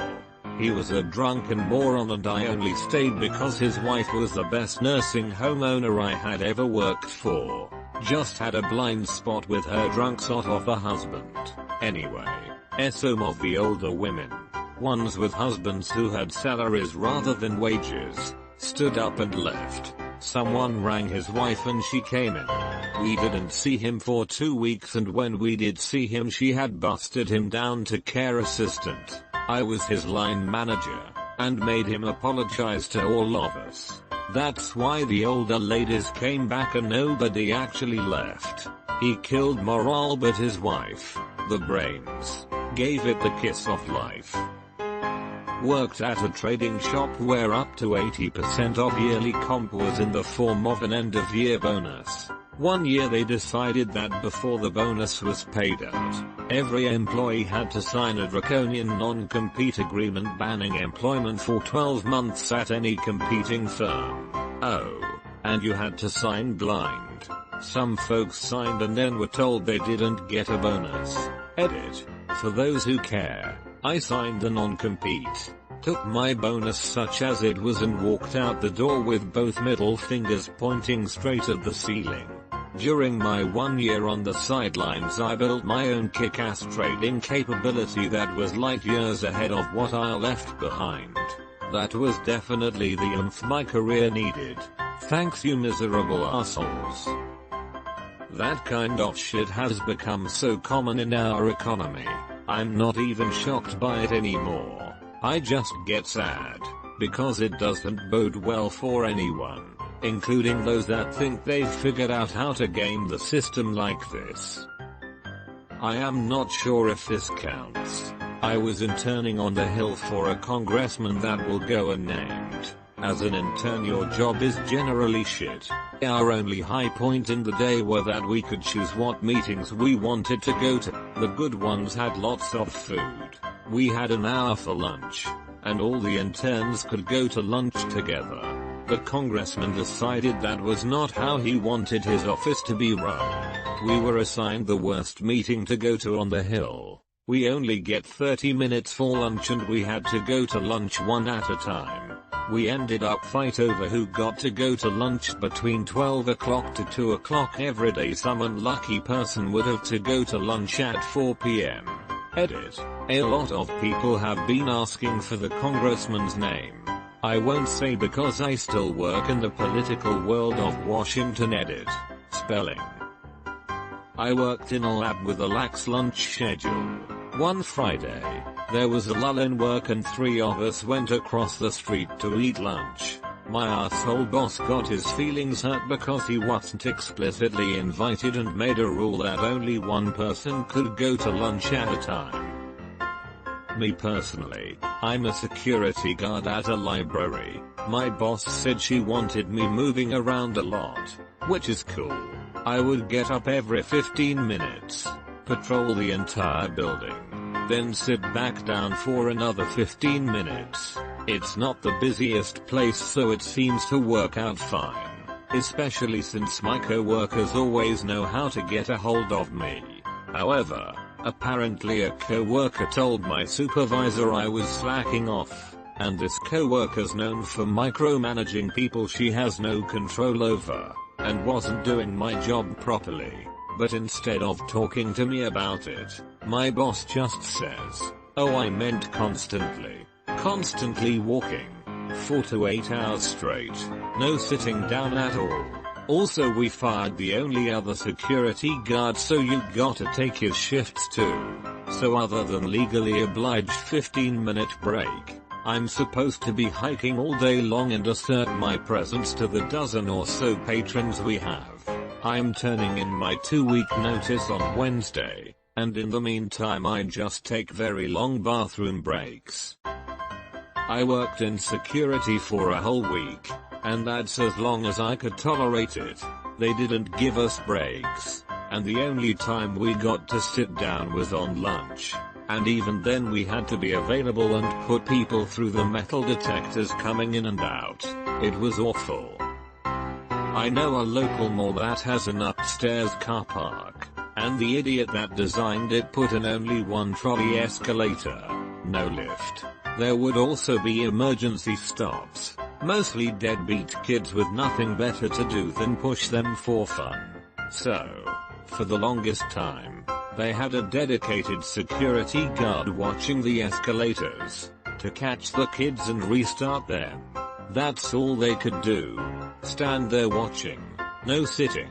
No music. No phones. No books. No talking to friends who stop to chat.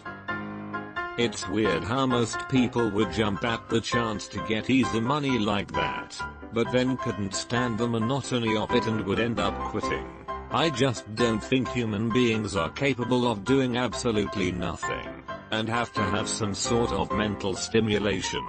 Being that bored becomes genuinely painful really quickly. I'm a doorman. I sit in an 8x10 foot entranceway for 8 hours a day on a quiet street. Previously we had been allowed to use phones or tablets to web browse, or books to read to alleviate the monotony of the shift. Our new idiot manager decided this was too distracting and banned any form of entertainment. I went straight to the condo board president and told him I would quit immediately if this rule was enforced. The next day the manager clarified that entertainment wasn't banned but that we should limit our use. Would say things like I don't care, get it done, or just do it, like how the client asked when telling him why certain things wouldn't work out. Then the client would come back pissed because it didn't work out. Once got one of my bosses, ex-BFF, to admit I knew it wasn't gonna work, but I didn't wanna admit I was wrong. Sorry, Geek Squad is a great environment. Then again, YMMV, as the job was great before we got new leaders who didn't know how to act or run the department.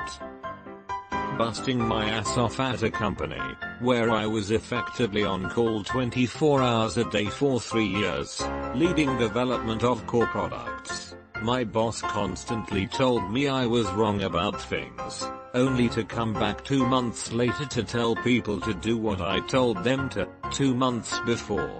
But now claiming it was his idea, blaming me for every mistake in the product, including those that were his ideas, and refusing to let me get around to doing those things I was actually hired to do, because there was a chronic backlog of things to do because he refused to hire enough hands to get them done. Those were bad enough, but the time he flat out told me that he didn't give a shit about my career progression, or anyone else's on my teams, when he cancelled our participation in conferences so that we could slave away on our project we'd already come close to completing. Yeah, that was bad. We lost 3 people on a team of 4. On the core product, about half the staff has turned over, and yet the company insists that nothing is wrong and that the guy is a great leader. Yep, going to be a reference for another guy who's leaving tomorrow. Our bosses, after luring a lot of our employees with a generous holiday schedule, forced everyone to come into work on the 4th of July, and the 5th, which we also had scheduled off. That one was rough. I work part-time at a university library while I attend school. I sit at the checkout desk, information desk. My boss, after one of us not saying goodbye to her one night, decided that us college students don't know how to sit at a desk and answer basic library questions. So now she sits down there every other hour and criticizes our every move. When it's the middle of summer and only 7 people are in the library, shit like this makes me want to quit my fucking job. We can't even read a fucking book at the desk at the library. It made me realize that she takes this shit way too seriously, and that has made me care even less. I also worked part-time at a university library while a student and had similar issues. I mentioned it on here before and turns out it is a very common library problem. Students are often faced with librarians putting more and more rules in place until you cannot do anything other than cleaning during downtime between patrons. As soon as the new no homework reading rule was in place, I put in my 2 weeks for another job. Edit. In case anyone is curious, I did not quit because I hated the cleaning. I quit because the flexibility of doing homework reading at work made this job worth taking over higher paying job offers. A satellite TV provider cancelled the bonuses for a 2-month competition in the last couple weeks for a group of their customer service reps. We were busting our butts helping out new customers that had problems and really turned around customer satisfaction scores. We never saw a bonus from that incentive. The company pulled the same crap later on in the year, completely reneging on a bonus. This company disavowed incentives multiple times and managers knowingly miscalculated bonuses even though it was printed on literature given to employees. I was only there a year and a half. Terrible morale. Company owner left on a 2-week vacation to Chile without telling anyone. It was a small marketing firm with about 7 employees. I texted him on Monday morning around 11:30 AM asking where he was. He stayed out late drinking pretty frequently and often didn't roll in until 11 AM. He informed me he was on vacation and put me in charge for the next 2 weeks, probably because I was lucky enough to be the first person to text him. He missed 2 client meetings and 1 campaign pitch, all of which went okay and we managed without him. I even signed on a new account, and had all the paperwork completed and was working on brand new campaign ideas to show him when he returned. He only called twice to check in, showed up 2 weeks later and declared that the company was bankrupt and we were all out of jobs. So yeah, that was an instant morale killer. They replaced the Pepsi and Coke and coffee machines with fucking water and Sobe Life water machines. There was literally a riot in the break room. You do not deny overnight workers their caffeine. I worked as a consultant for a company. After a few weeks I quickly found out this one guy had his own one-man automation department, and he was a top-tier coder, could whip out solutions in hours that other developers would languish for weeks on. I also found out that nearly every department used his tool and services to automate their processes. At some point halfway through my project, they fired him and got rid of his tool. Almost immediately all the company metrics tanked, in most cases 30-50%. After a few weeks the company was desperate and asked for him to come back.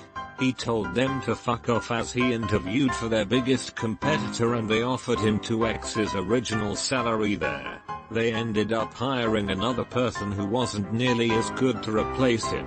Then another person and then another. When I left and the department had around 10 people and they still hadn't gotten their metrics to back to before they let the original guy go. And almost all their departments they were losing staff left and right as people were stressed out trying to do more work that was previously automated. There was going to be a $1,500 bonus if the company landed a certain client. I'd been working there about 6 weeks. They had replaced 4 full-time software testers with me, a 20-hours-week student who wrote automated tests and was well on my way to run more tests than the 4 full-time employees could do. I didn't get the bonus because I was just a part-time employee.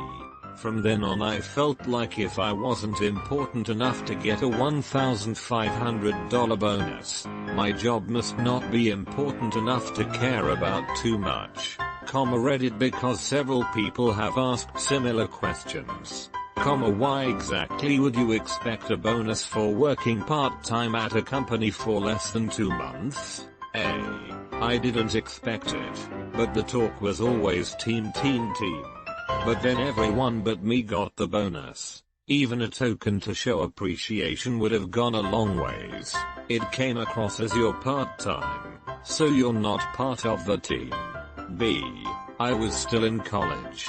This was my first real-world job. I didn't have any experience or exposure to how the real world works. And B, if I were running a company, and we landed a big contract that people were going to get bonuses for, I'd at least give the part-timer something as a gesture of gratitude.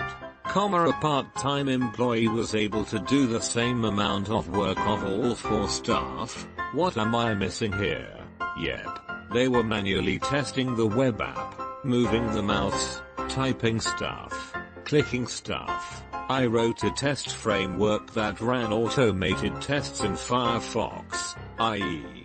Chrome and Safari, and with the various database backends the software supported, and on Windows and Mac. My framework took 30-ish minutes to run all the tests the manual testers had been running before. They were let go because the company was struggling financially, between VC funding rounds, not because the company was really planning on moving to automated testing. They, in my opinion, got lucky when I came on board because I was able to do so much, get out of QA as fast as possible, development etc. This was in 2006 or so. I did move out of QA, and have had a great software development career. I got a master in GIS, did a bunch of GIS software development, and am headed back to school for an MBA next month. I'm not bitter. I don't resent the company and never really did. The question was, what's something your employer did that instantly killed employee morale? And right or wrong, that's what killed my morale at this job. They gave us all a nice raise because so many people were leaving to go work at a competitor that paid more. Then management changed around, and when it came time for our scheduled, smaller, annual COLA raise, they said that our previous raise was just to get us through till the COLA, and they were taking away our previous raise and making us pay part of it back. But at least we could pay it back over several paychecks. So many people gave their 2 weeks notice that day and the next that they changed their mind within a week. Company I worked for has had several. They killed meetings where everyone could get on the same page, simply because the boss couldn't handle public constructive criticism. They changed the methods by which pay tip sharing worked for supervisors without notice and attempted short-sighted pay structure changes to the employees. When the employees figured this out, it was at first denied. Then we were told it was none of our concern even though it affected all of our pay. Mandatory overtime. 7 days a week, 12-hour days. Stated that we were purposely not hitting his physically impossible goals just to suck up overtime, even though no one wanted it. This went on for months. He'd also fire people dozens at a time. The checks were nice, but I had to get out of there, and for the only time in my life, I quit a job without another one lined up. When I worked there, they preferred you to have some sort of technical background. Last I heard, they burned through so many people they were hiring anyone. Also, for some reason, he wanted to take our chairs from us. He thought sitting equals not working hard. We worked on an assembly line. While often I would have to walk around, there would be long stretches of times where sitting made sense. But okay, whatever. He extended this philosophy to the engineers who had desk jobs though, lol. Do I have to pick one thing? We got a new warehouse manager for a while. It was every day that there'd be some new change that killed morale. People dread coming to work now, because who knows what it will be today. Here's a list of grievances in no particular order. He thinks we're Amazon. He came from Amazon. and wants to make us Amazon. Amazon is the worst place in the world to work. He doesn't seem to understand that we make things, not just ship things, track all the things manually. Because fuck you, he wants to know how many units we're producing by the hour, whether it counts as direct or indirect labor. He wants managers to plan for the day, a task which, given the nature of our business, may as well be planning on the weather. That means that I had to report my numbers twice, once at the end of the day from my actual machine logs, once so my manager could make her plan with a ton of micromanaging in the middle about which orders I have or have not fulfilled. We could have proper warehouse tracking and automation software, but fuck it, synced Excel spreadsheets and people handwriting shit on paper. More middle management. We had too much already, but now we have a ton of new useless people trying to justify their jobs by making us do busy work for them, training videos that don't apply to us, emailing people to do the jobs we were already doing, and endless meetings. You can never find our actual middle management, the people you need to get tasks done, because they're always in meetings or taking the day off because no one wants to work here anymore. Tracking labor and productivity. We started having to juggle staff around for no particular reason.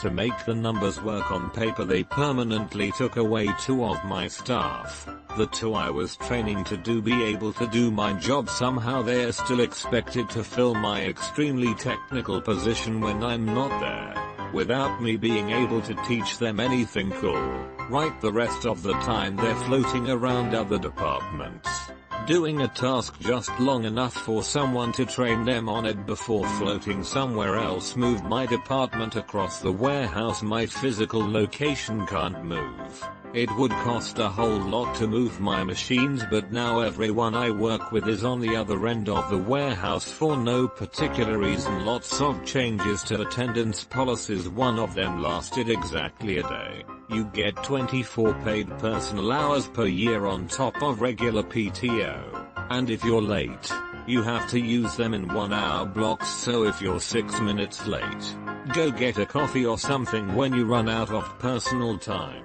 you're fired. Half the staff was still working for a temp agency and didn't get paid personal time at all, meaning they'd be fired if they were late once. Thankfully, everyone raised this issue to their managers, and we got it retracted the next day. A general attitude of blame the employees. For instance, one of those middle management positions we have is a safety and facility inspector, but he's not ever here.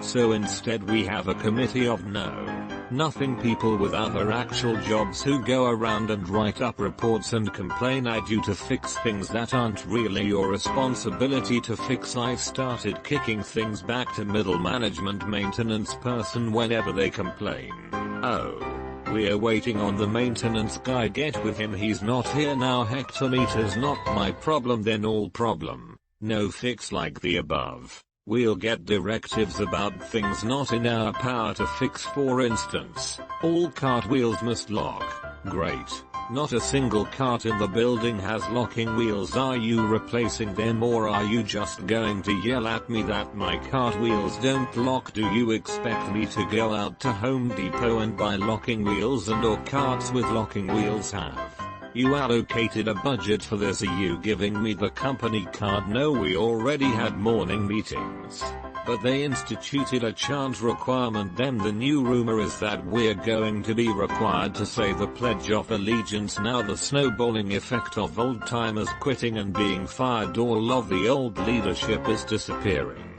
and people are being asked to jobs above their pay grade, and nobody in charge knows anything anymore, which leads to more people quitting. The rumor is, my warehouse is closing in less than a year. There's a bunch of petty shit I didn't even mention here. I think they're trying to drive as many people out as they can, so they don't have to pay unemployment. Suffice to say, I've been applying for jobs and going on interviews. One of the last ones I went on, they said they already had a half dozen applicants from my warehouse, and thought we were going under. It seems like a small thing. The company I work for, I was one of 3 salespeople.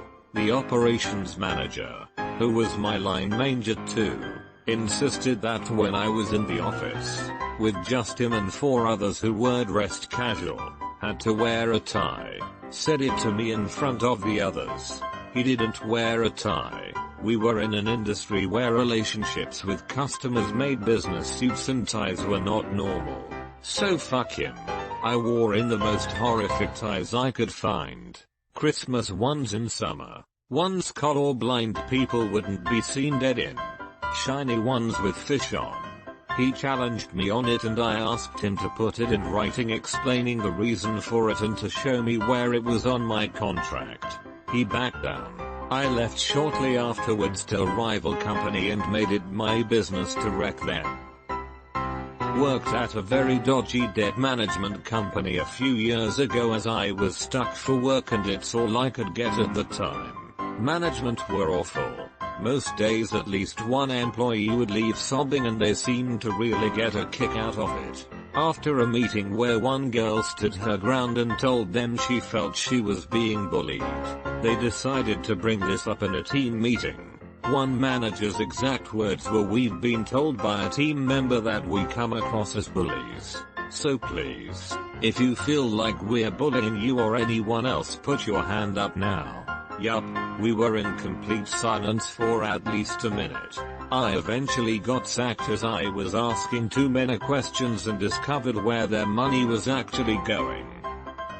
Had a boss that got upset when nobody answered his question quick enough on a conference call. So he told all of us techs to bring in our uniforms and tools the next day and he would decide who stays and who leaves. He only fired one person that day, but the rest of us found other jobs and quit within the next couple weeks. So he ended up having hundreds of clients and only 4 techs. His family to do all the work. My co-worker lost his dog and came into work teary-eyed. Our manager looked at him, asked him what's wrong and then proceeded to go on a 30-minute rant about him needing to toughen up and it's just a stupid animal. Go buy another dumb dog. Needless to say, she no longer works for the company.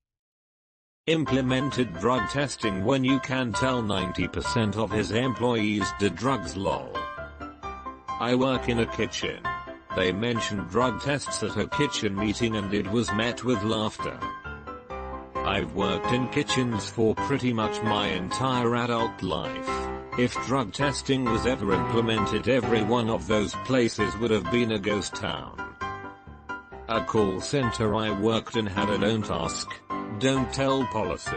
Unless you were caught actually doing drugs or talking about actively doing drugs, the only time you'd get drug tested is if there was an injury. That includes the hiring process. Our call center is basically don't ask, don't tell, and don't make a problem. We have a super high safety record since none of the warehouse people want to get drug tested. We had a great season. He made a lot of money. He made enough money to pay all the bills and salaries for the year and about $150,000 extra. A few months later he says we aren't doing well and needs to cut everyone's pay. We are all subcontracted, so he thought he could get away with it. It lasted 1 week as we told him if he did it again we were gone.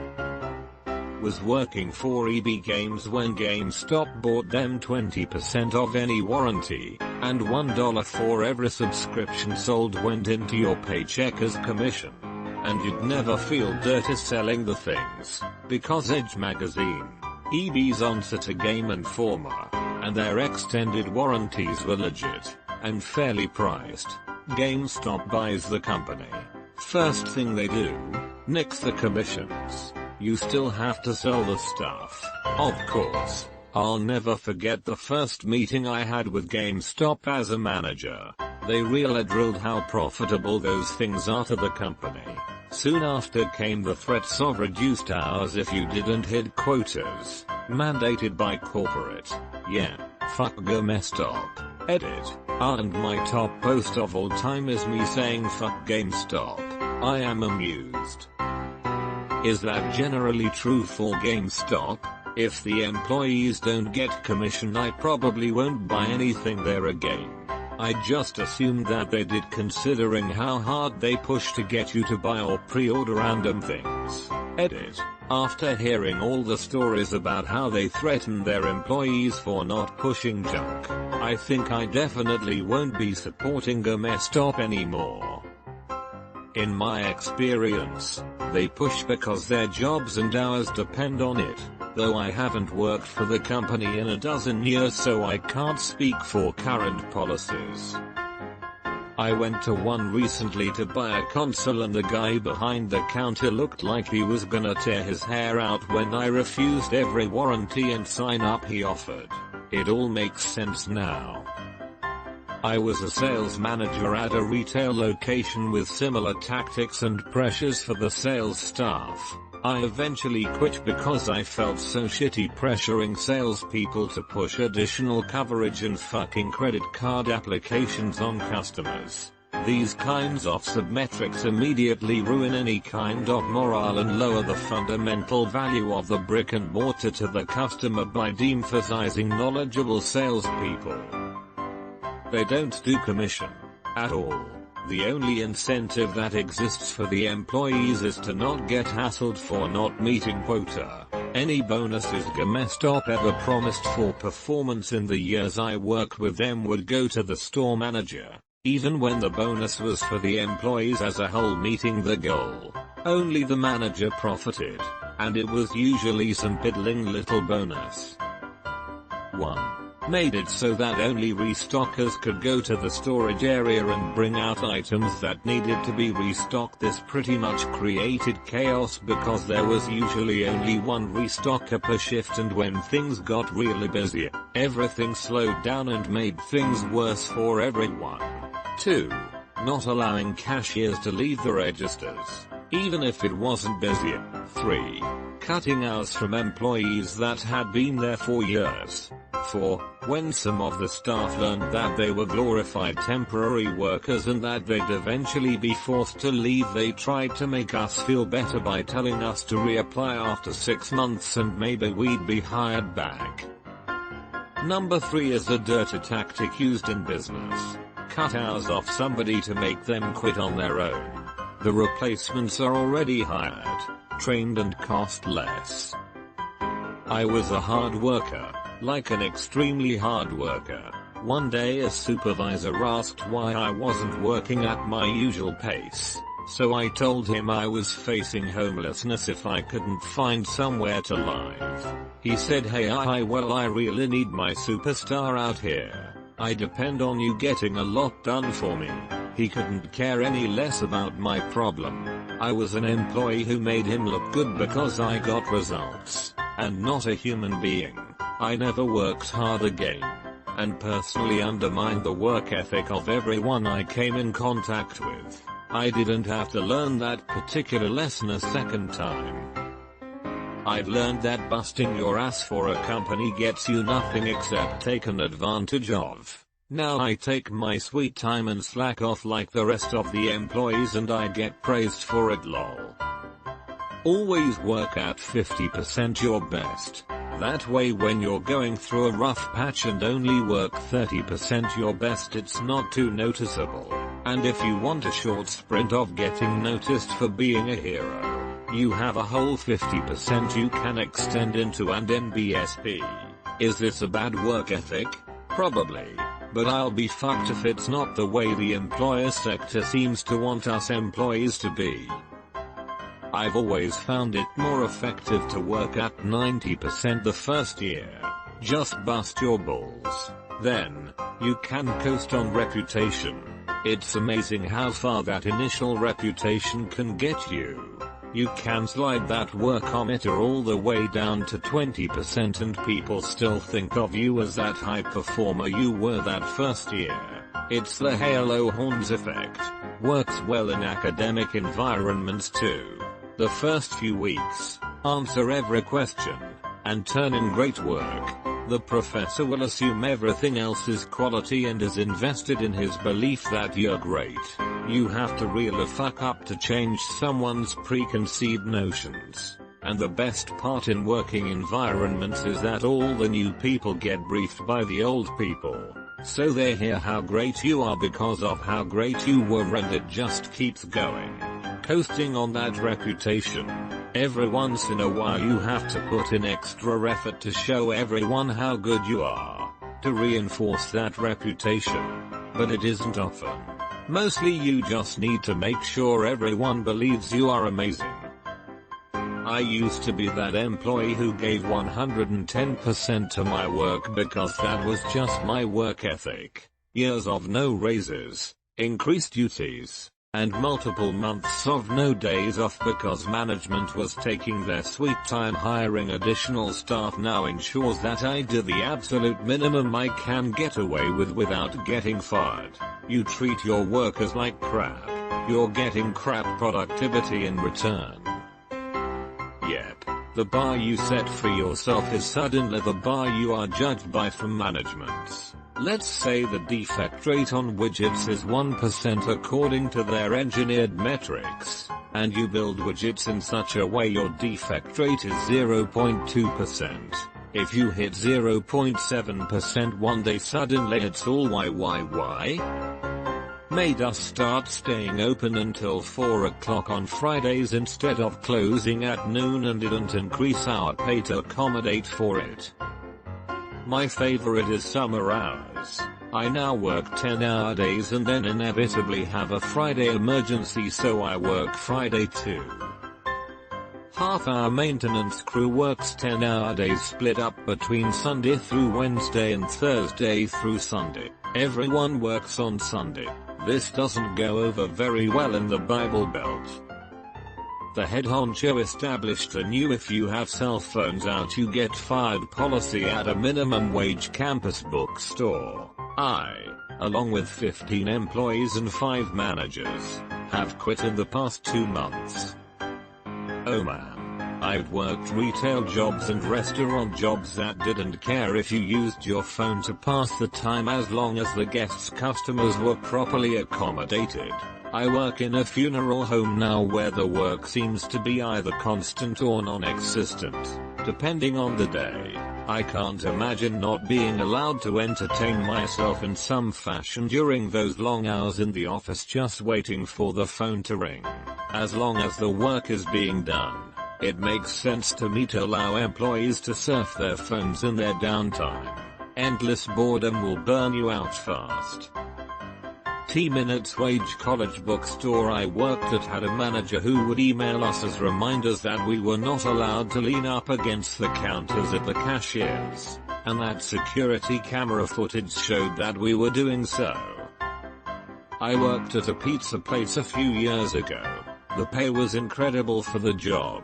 6 an hour flat rate, tips, and 52 cents a mile. I was making like $600 a week after taxes just to deliver pizza. Everyone loved the job.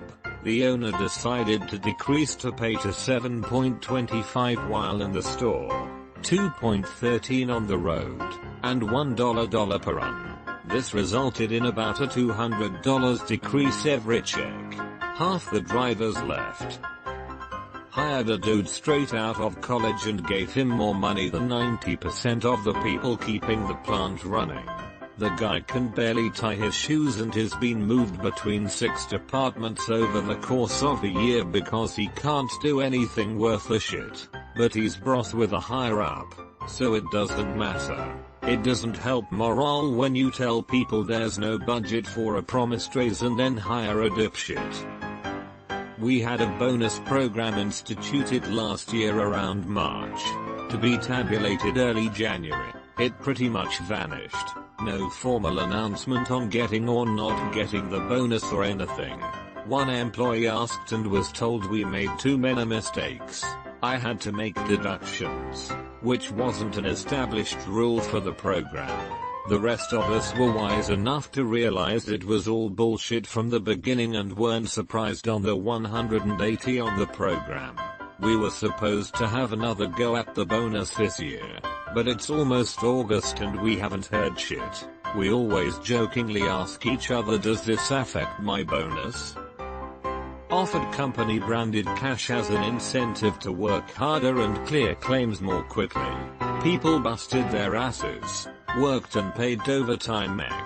We were all salary to earn this cash because it could be used for things like TVs, vacation and a million other things.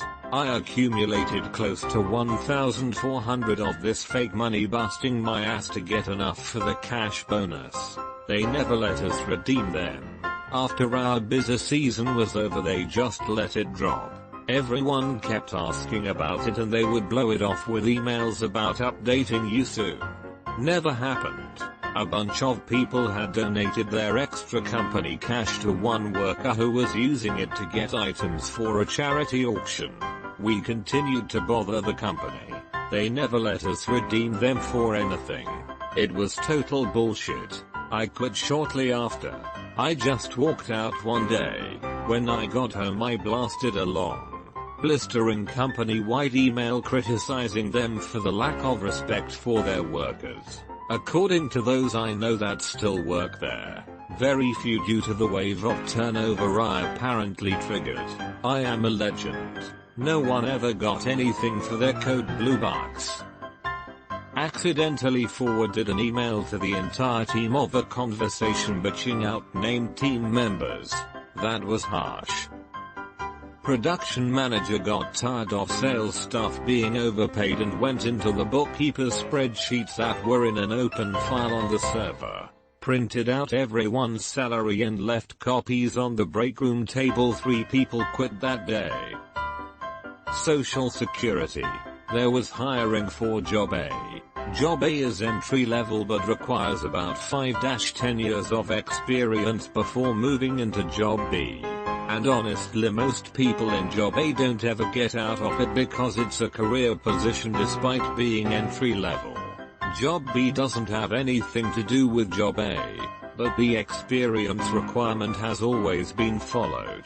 So they test and interview for Job A and offer positions to those who are best qualified. Well, this is at the end of the fiscal year and it turned out that they had enough money to hire people for Job B. However, they didn't have enough time to do a job posting and new interviews, so they called up all of the rejected applicants from the Job A, hiring them and handed them these higher positions. There were people who had worked their entire adult lives trying to get Job B, and then they hired people off the street. Rejected people, mind you. People were beyond pissed. Work at daycare. Our parent got in a disagreement with one of our employees over something pretty dumb. Parent was in the wrong, but my coworker could have handled it better. Parent wanted the employee fired, which was definitely overdoing it. Supervisor refused. So the mother was now pissed at both my coworker and my supervisor. The mom ended up getting several other parents together and complaining to the owner. Both my coworker and supervisor were fired. Morale in that place dropped. Not only was every other employee pissed, but we were now short-handed. It went from being a place where I was legitimately involved and concerned about the babies and their future, to just another job, and it showed. Kids could tell. Parents could tell. Owner could tell. We went from being the #1 rated child care center to just another daycare. I'm surprised there was not an outright riot. I can understand if they fuck something up, but no customer should have that level of power. Firing half the staff for no reason other than to clean house when new management caused the other half to leave as well. You wouldn't think it possible for a hotel to go out of business in less than 2 months, but lo and behold it did just that. Edit. Holy shit, my highest rated comment by far, and all in less than 4 hours? Damn, I wish karma was tangible, hahaha. Edit 2. People are asking for more details, so I'm pasting this comment to the user I replied to further down. New general manager came in. Fired all the best people. I was really good but had only been there for 3 years, so I wasn't making a lot. Because they were making too much money and replaced them with base pay workers who didn't give a shit. Then that increased the workload on everyone else that wasn't fired, so they all quit. Then the hotel was stuck with half a shitty staff.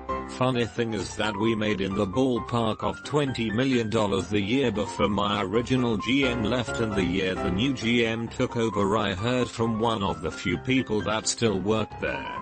There were 2 originals out of a 60-person staff, that they were projected to barely clear $2 million. We were in the top 5 Hiltons in the entire Midwest 4 years, and there were only a handful of nights like Christmas when we wouldn't sell all 140 rooms. Why that dumb shit tried to change everything when the place ran itself and was kicking serious ass I will never know. But he's out of a job now. My old GM would literally leave halfway through the day if he wanted. Rarely. Because our managers were so good and everyone actually cared about the place. Oh man, I want to hear more about this. Edit. First of all guys, I went to sneak in the exit of Costco just now to buy pizza without a membership card, and by the time I got back I had like 30 messages and 1,200 upvotes, and I gotta say I'm both confused and impressed. Edit 2. I know you don't need a membership card for the food court, but I still get paranoid that I'm gonna get stopped every time. I've done it dozens of times. That happened to the bar I used to go to. Shouldn't have fired our bartenders. They and their patrons moved to the bar 2 doors down. Edit. There. Happened at my old favorite bar, too. I was in there at least once a week and knew all the regulars who sat at the bar. New management came in and fired the senior bartender because he didn't want to take a pay cut. I never went back, and every time I walked by the bar was empty. Yeah, when you find a good bartender, you follow them to the next bar. Like, it's not the building that knows exactly what I like, mixes it perfectly, is fun to talk to, etc. Why would I come back if you fire the reason I'm there? Walmart greeter here. Years ago, our terrible, clueless store manager was promoted to basically do paperwork all the time, which he was apparently good at. Cue a 6-ish month period where the various assistant co-managers tried to be the big shoes. If any one of you have worked Walmart before, you're already hearing warning bells. Well, near the end of this period, they laid down little X's made of red tape on the ground. Just 2. Greeters were told we had to stand with 1 foot on each X. And that's it. Let me repeat. They put down an X for each foot and told greeters not to move, which led to our malicious compliance from me, but a lot of resentment from all the greeters. Finally, we got a real store manager, and before he even came in to take charge, he did an incognito walkthrough of the store. On his way out, he asked what the X's were for.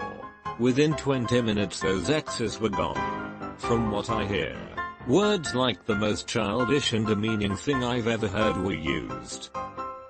We are being measured on metrics that we do not have control over. I can give my 110%, but if someone else breaks the equipment down I get punished for not fixing the damn thing. I don't want to get into too much detail, but the system is flawed, and management doesn't seem to give a crap. Several years ago, I was employed at a company that was notorious for its high stress, heavy workload atmosphere. There were a number of different departments that all collaborated, to some extent, on upcoming projects and releases, along with a few ancillary teams that focused on either legal matters or community management. Despite everyone having discrete tasks and assignments, the organization's structure for bonuses was based entirely on overall profits, meaning that many people, particularly those folks working in a support capacity, had about as much control over their own success as they did over whether or not a suicidal bird would smack into one of the building's windows. That didn't stop the folks in upper management from pretending otherwise, though. If you'll work hard, various high-level managers used to say, you'll be taking home 5% of your total salary as a bonus. If we meet certain milestones, you might even get 10%. What about those of us who always work hard? Someone would respond. Our jobs don't directly affect revenue. Shut up. The managers would reply. Also, shut up. I may be paraphrasing. Anyway, this state of affairs was eventually recognized as being a less than appealing carrot for the company's workhorses, and a solution was proposed. Every department's quarterly budget would be weighed against quarterly revenue, and the resulting percentage would be used to calculate individual bonuses. There was some kind of complicated equation which allegedly governed this, and the change was trumpeted as being good for everyone. Finally, we were told, our individual efforts would actually contribute to our bonuses. It didn't take long for someone to notice a slight problem, though. The so-called change wasn't really a change at all. It was just a convoluted way of hiding the fact that everyone was still being held accountable for overall success, regardless of what they actually did. Furthermore, it was discovered that the milestones had been pushed up significantly, meaning that nobody would get a bonus unless some fairly unrealistic goals were met. The fanfare and fawning over the whole thing seemed disingenuous at best. Needless to say, someone pointed this out. Shut up. The managers replied. TLDR. Bad business folks bargain bonuses. Limited inter-office communication and banned casual or outside communication. No phone calls or emails except during 1 hour a day. If the accounts payable or HR people have a question, they can wait until your core phone time to get an answer. No talking to your coworkers unless it is a work-related question, and then preferably only during the core hour for communication. No personal calls except for emergencies. No telling your wife you are going to be late unless you are on break. No cell phones at all. If they see a cell phone, you will be disciplined 3 times and you are fired. This is what killed me, as the only way I got through that job was by listening to audiobooks. First week of the ban, one of the guy's kid ends up in the air. Daycare can't get a hold of him. He doesn't find out until hours later when he calls them back at lunch. Boss says, well, it was an emergency, you could have answered that call. But how are you supposed to know it's an emergency? You aren't allowed to have ringtones on. If it vibrates, you aren't allowed to take it out of your pocket purse. Take the call. It turns out not to be an emergency, and bam, that's one of your 3 warnings. I quit. I got to the point where I would just cry my way to work. Out of 10 of us, there were 3 at the end of 2 weeks. 1. At the Christmas party, the ops manager's wife planned the seating and separated families by race. White in the front, black in the back, anywhere in between was in the middle. 2. Our Christmas bonuses were gift certificate for a raw ham. 3. There was a raffle for door prizes like TVs and laptops, but also included stuff like cheap corkscrews and crap from TJ Maxx. All the management won the good stuff. The engineers and field workers won actual garbage. I won a broken iced tea maker and 3-stroke 4 of a set of used tumblers. This from one of the largest oil field service companies around. A lot of people just up and quit the following Monday. Within 3 months, my last full-time employer removed funding for Beer Friday, made Beer Friday BYOB, removed Beer Friday until after hours, removed Beer Friday, no cause, just removed it, made off-hours business parties mandatory, demanded output increase, this is a marketing firm, by 20%, removed music out loud in parts of the office, removed option for headphones in the office, made all internships unpaid, lowered number of pictures you could have on your desk to 1, started accepting all clients, regardless of who they were or what they did, including CareNet, Yalta web page, Morale got so bad that I didn't know how to handle the downward spiral, and I was let go for not being a good fit after working there for almost 4 years. They started hemorrhaging employees, and now everyone who isn't in a management position there is miserable. They've lost clients because of Glassdoor reviews. Made off-hours business parties mandatory. This really grinds my tits. I avoid parties because loud music aggravates my tinnitus. The fuck am I supposed to do? Work at a famous seafood restaurant. One of the cooks came back after 6 months after having a baby and now has Saturdays and Sundays off because she needs to take care of her kid. Understandable. Everyone else has kids and collectively ask for one weekend day off. Management says no because we're stretched pretty thin ATM. Now everybody works 6 days this week because the same girl went on vacation. Maybe the rest of you need to take a sick day the same day when the girl gets back. This thread has a bunch of really big egregious stuff. So here's a petty one that actually had a big impact. Due to government funding changes, our budget had been cut severely, so all departments had to make savings somewhere. Business trips were cancelled, marketing budgets were slashed, hiring freezes, etc. But mostly everyone was okay with it. But one of the cost-saving measures directed to facilities management was to save money by providing UHT long-life milk in the staff kitchen instead of fresh milk. Total savings, about $20 a week. Total moral effect, crippling. It was all anybody talked about for days. People were furious. Staff had taken reduced shifts and given up privileges in order to prevent the cuts from impacting services. But you mess with our tea? Nah, it was literally all anybody talked about. Finally someone stood up in an all-staff meeting and unleashed a tirade on the CEO, whose tea services had notably not been altered. The following week, regular milk was returned to the staff fridges. For me it was working 23 hours on Friday to help the shipping manager who had been abandoned by everyone else. We would load sometimes 2 or 3 extra trucks to help our company, walking across the factory to find doors. It takes about 8 hours for one person to load a truck assuming everything is there, and God forbid you get an overload. The general manager would come out and tell us that everything was going to change and we were doing a great job, etc. Anyway, review time comes. I get a bonus of $500, which I would be happy to get, and a warning to adjust my attitude.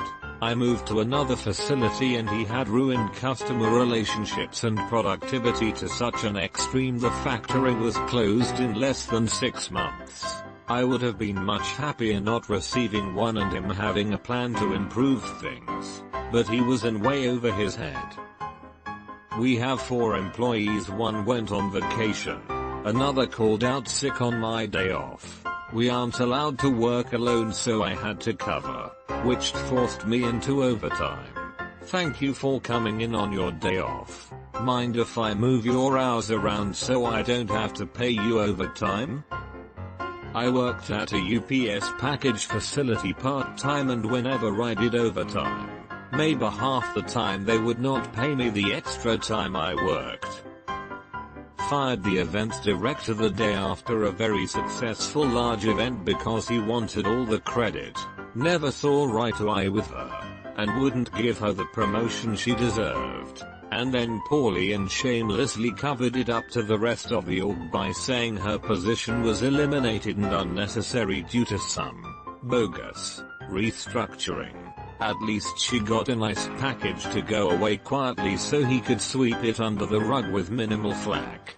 Corporate politics are still alive and well at many places. She takes other employees' words on who is a good and bad worker, but the ones who come running to her are natural complainers, yet she just believes them anyways. The wrong people have been fired because of this. A lot of things contributed. But one of the biggest was that me and 2 other co-workers on our team of 6 got into huge trouble when it got back to our bosses that we were bitching privately about work together. We were creating a hostile environment by coming into work with those expectations. Even though we only ever received compliments about our friendly natures and flexibility from other co-workers. Sure, we bitched, but we didn't take it out on anyone. All the while, management completely ignored what we were actually complaining about in favor of punishing the act of complaining. Namely, we complained that my boss was a drug addict and alcoholic who drank at his desk and sexually harassed one other manager.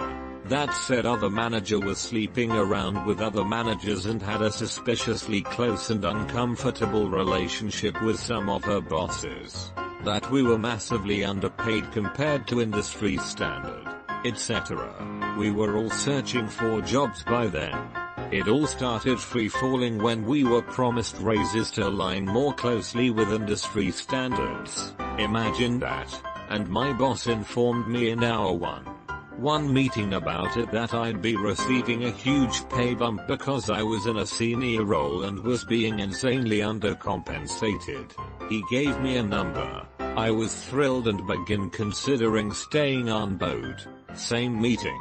He informs me that the only reason he hired me in the first place was because I was dating one of his favorite employees and he wanted to keep him happy. Never mind that my fiance had been long gone for months. Then in the same meeting still, he told me he was happy I was the one who stuck around of the 2 of us because I'm better than my fiance and proceeded to shit talk him. It hit rock bottom when my boss finally had the official raise numbers and stated I'd be receiving a 21-cent raise, $500 per year or something, versus the roughly $15,000 raise he told me was coming my way. I quit that day. I had nothing lined up, but it was the principle of it all. I worked in a supermarket and the manager, who owned the store, told me in very bold terms not to steal candy and other things. When he hired me, after a year or so, we go on a social event with the colleagues. The boss then collects all the used chips and tortilla chip bags. I later found out he sent them back to the supplier on the grounds that the bags had broken, so he could get new bags for free. Jesus. My boss walks in and tells me to go get gas in his car, because he just didn't want to. Seriously? Set up a fucking WhatsApp group to harass people into providing last-minute cover for sickness, now on mute for me. Another group of specialists who worked in the same area had negotiated a decent locum wage per hour. We got told that there was no money to pay us similarly and so would be working locums alongside people getting paid 5x our hourly locum wage. And then they wonder why we have a morale problem. Hey, this civilian guy murdered a local Japanese woman. So you're restricted to base and aren't allowed to buy alcohol. Boy, was that a fucking train wreck. We were livid when they told us, hey, someone in Oki killed a local, so now you're all restricted more. Damn contractor. Made up a convoluted new system for personal leave under the auspices of simplification. Basically we had sick leave, personal leave, and vacation time when they suddenly decided it was all going to come from the same pool. About 4 of us in the room did the math right there and started bitching about losing multiple days. They responded by saying you don't have to lie about being sick when you run out of personal leave anymore. Some people who had sunk decades into the company lost a week or more in the changeover. First of all, I didn't have any issue lying about being sick. You stole 3 damn days from me to, what? Save my soul? Fuck off. Secondly, what an insanely stupid justification for an insanely stupid fix to a non-problem. Also, we started feeling a little demoralized by around the second GPS tracking device they saddled us with. We have one in our vehicles that tracks us but nothing with a user interface that we can use for navigation. We're not allowed to be at an unapproved stop for longer than 10 minutes without facing an audit. Meanwhile, one of the higher-ups is very obviously waking from a dead sleep 80% of the time you call him, and obviously in a bar the other 20%. I'm not asking for equal treatment. This is America after all. We don't do that here. But you'd think the guy whose time is worth 3x mine would be an investment worth tracking as much if not more than us worker bees. Told cashiers that they could no longer bring reusable water bottles to work, and instead could only have store brand water at the registers. So dumb. Told us we could not have personal, battery-powered minifans at the register because it looked unprofessional. The store was always warm, especially in summer. When the rule was made, it was a miserable 2 months until they got enough complaints that they put electric minifans on every register, some of which ended up getting stolen. But that's beside the point. Walmart sucks. Worked as a machinist for 5 years. They banned wearing shorts in a building with little to no AC in the shop area, and took away the half-hour paid lunch. You don't realize how much difference a half-hour break makes until it's gone. Fired me. Was with the company too. 1/2 years. New GM was hired. Immediately took a disliking to me as I knew my shit and he didn't. I covered his many mistakes the first couple weeks, and I guess he saw me as a threat to his authority. Drummed up enough bullshit complaints about me to the area manager to either have me quit on my own or be fired. I took that store from 1 star to 5 stars and raised weekly sales from 9k to 11-12k. I was mentioned by name in glowing customer surveys at least 1-3 times a week. But he still got rid of me and began to change some things around here and make it better. A week later, an insider quit. A few days after that, a driver quit. 3 weeks after I left, both shift managers also put in their 2 weeks. Sales have stayed about the same, but customer satisfaction has plummeted because this guy is such an asshole to everyone. 6 weeks after he took over, 3 weeks after firing me, the store is currently sitting at only 2 stars, about to lose both remaining shift managers, and I'm now working for his main competitor at $1 more HR. I intend to make it my mission to steal as much of his sales as I can. Honestly, I don't think it's gonna be that hard. Gave everyone appointment books to track phone messages. This was their solution to everyone on the phone, so too many calls went to voicemail. They replaced the pop machine with a 25-cent can one with a $2 can machine. Sometimes when we were pulling overtime well past midnight, that pop machine was the only thing we'd eaten since breakfast. Not quite instant, but worked in a distillery for a few months while trying to figure out what to do with my life. Was fun. The brewers were great, creative, and taught me everything there is to know about making alcohol. They had some great ideas to change up the craft liquor game and were motivated simply by their love of what they did.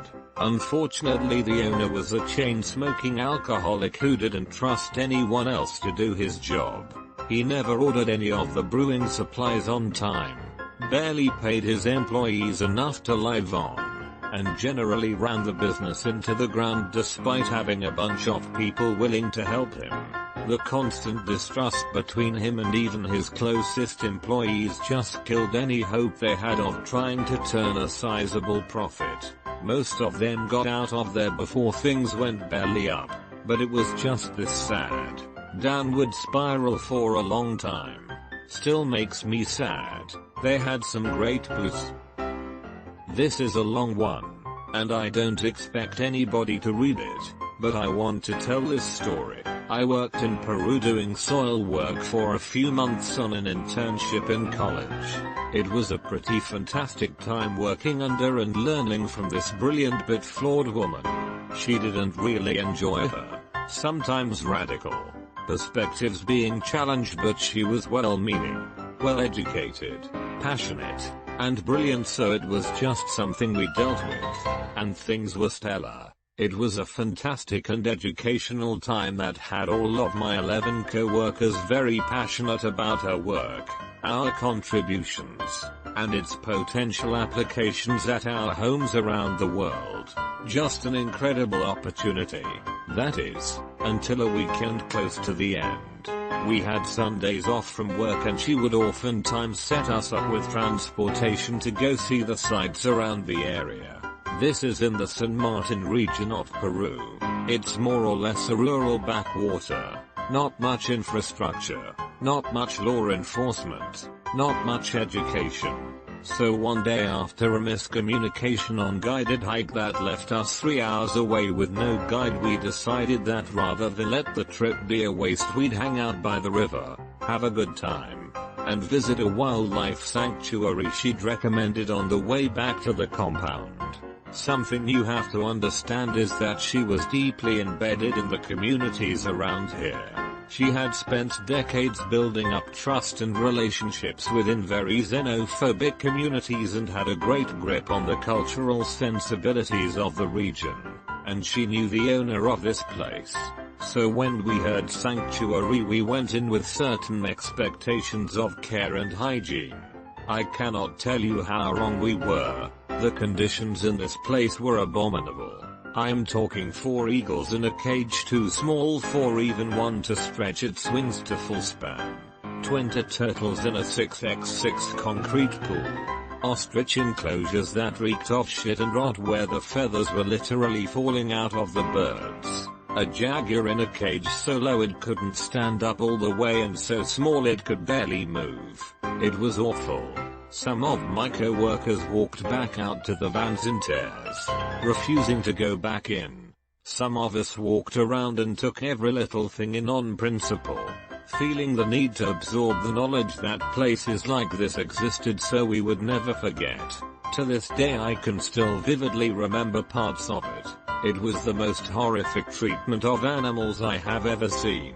Even our supervisor, a graduate student working under her, was appalled. So we head back to the compound very dejected and upset. We get back.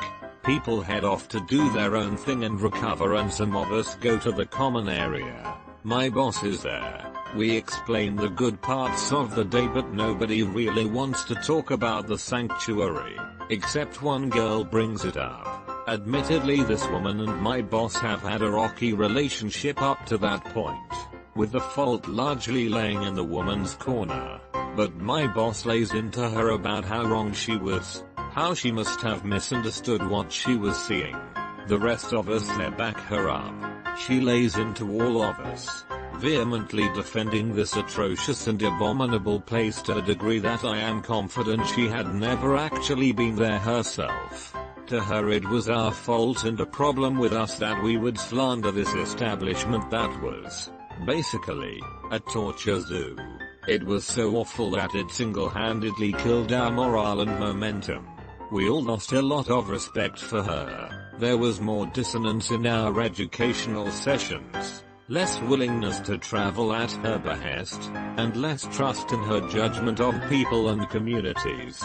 Our contracts ended with literally 60% of the people leaving the program a week to several days early, just done and ready to get out. I've never had an experience like that where such a positive, trusting relationship is so completely turned on its head. Where someone who trusted us and enjoyed teaching us turned on us so quickly for something she sent us to see and was wrong about.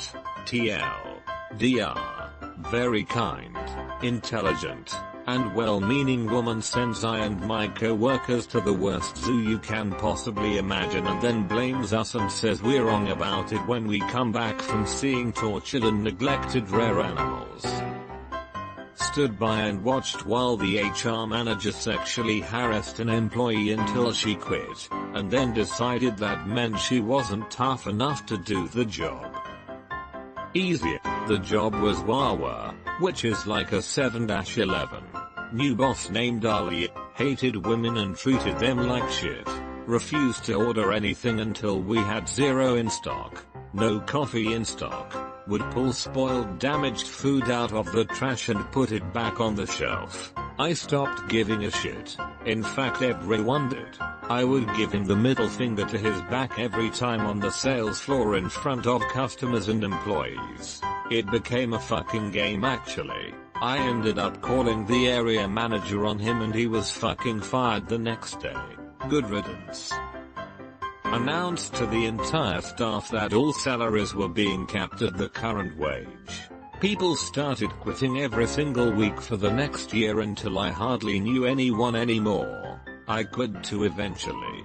Peas, I heard that place is just a revolving door now. Said the N-word during a corporate call when he said that Colonel Sanders got away with it, causing everyone in the nation to stop buying from our company. He stepped down a few weeks ago and business has been shit since. I now only work 1 day a week because business has been so slow. No one who works is making any money because we don't get any hours. In case you haven't put it together, I work for Papa John's. Boss told us that we were all replaceable. Sure, you can replace a body, but when myself and other experienced people left, things went to shit. Anyone in the military will tell you release time is 1300 AMD, then you aren't released till 2100. Large company, customer tech support call center. Bosses thought it would be a good idea to link survey response rates. How often surveys were filled out by customers after talking to us, to whether or not we were working hard deserved raises, advancement. We had no control over the customer and whether they decide to spend their time on a survey or not. Reduce the entire team to begging on every call. During my student teaching internship, our school had just hired a new principal. While introducing himself to the staff, he had asked us what matters more, the journey or the destination. Excited, the staff started to scream the journey, to which he corrected us and said, no, the destination. Instant silence. Man, this whole thread is why I have a good fellas policy when it comes to employers. Fuck you, pay me. Business is slow. Fuck you, pay me. Trouble with the eyes? Fuck you, pay me. Want me to stay late and help out? Fuck you, pay me. I show up.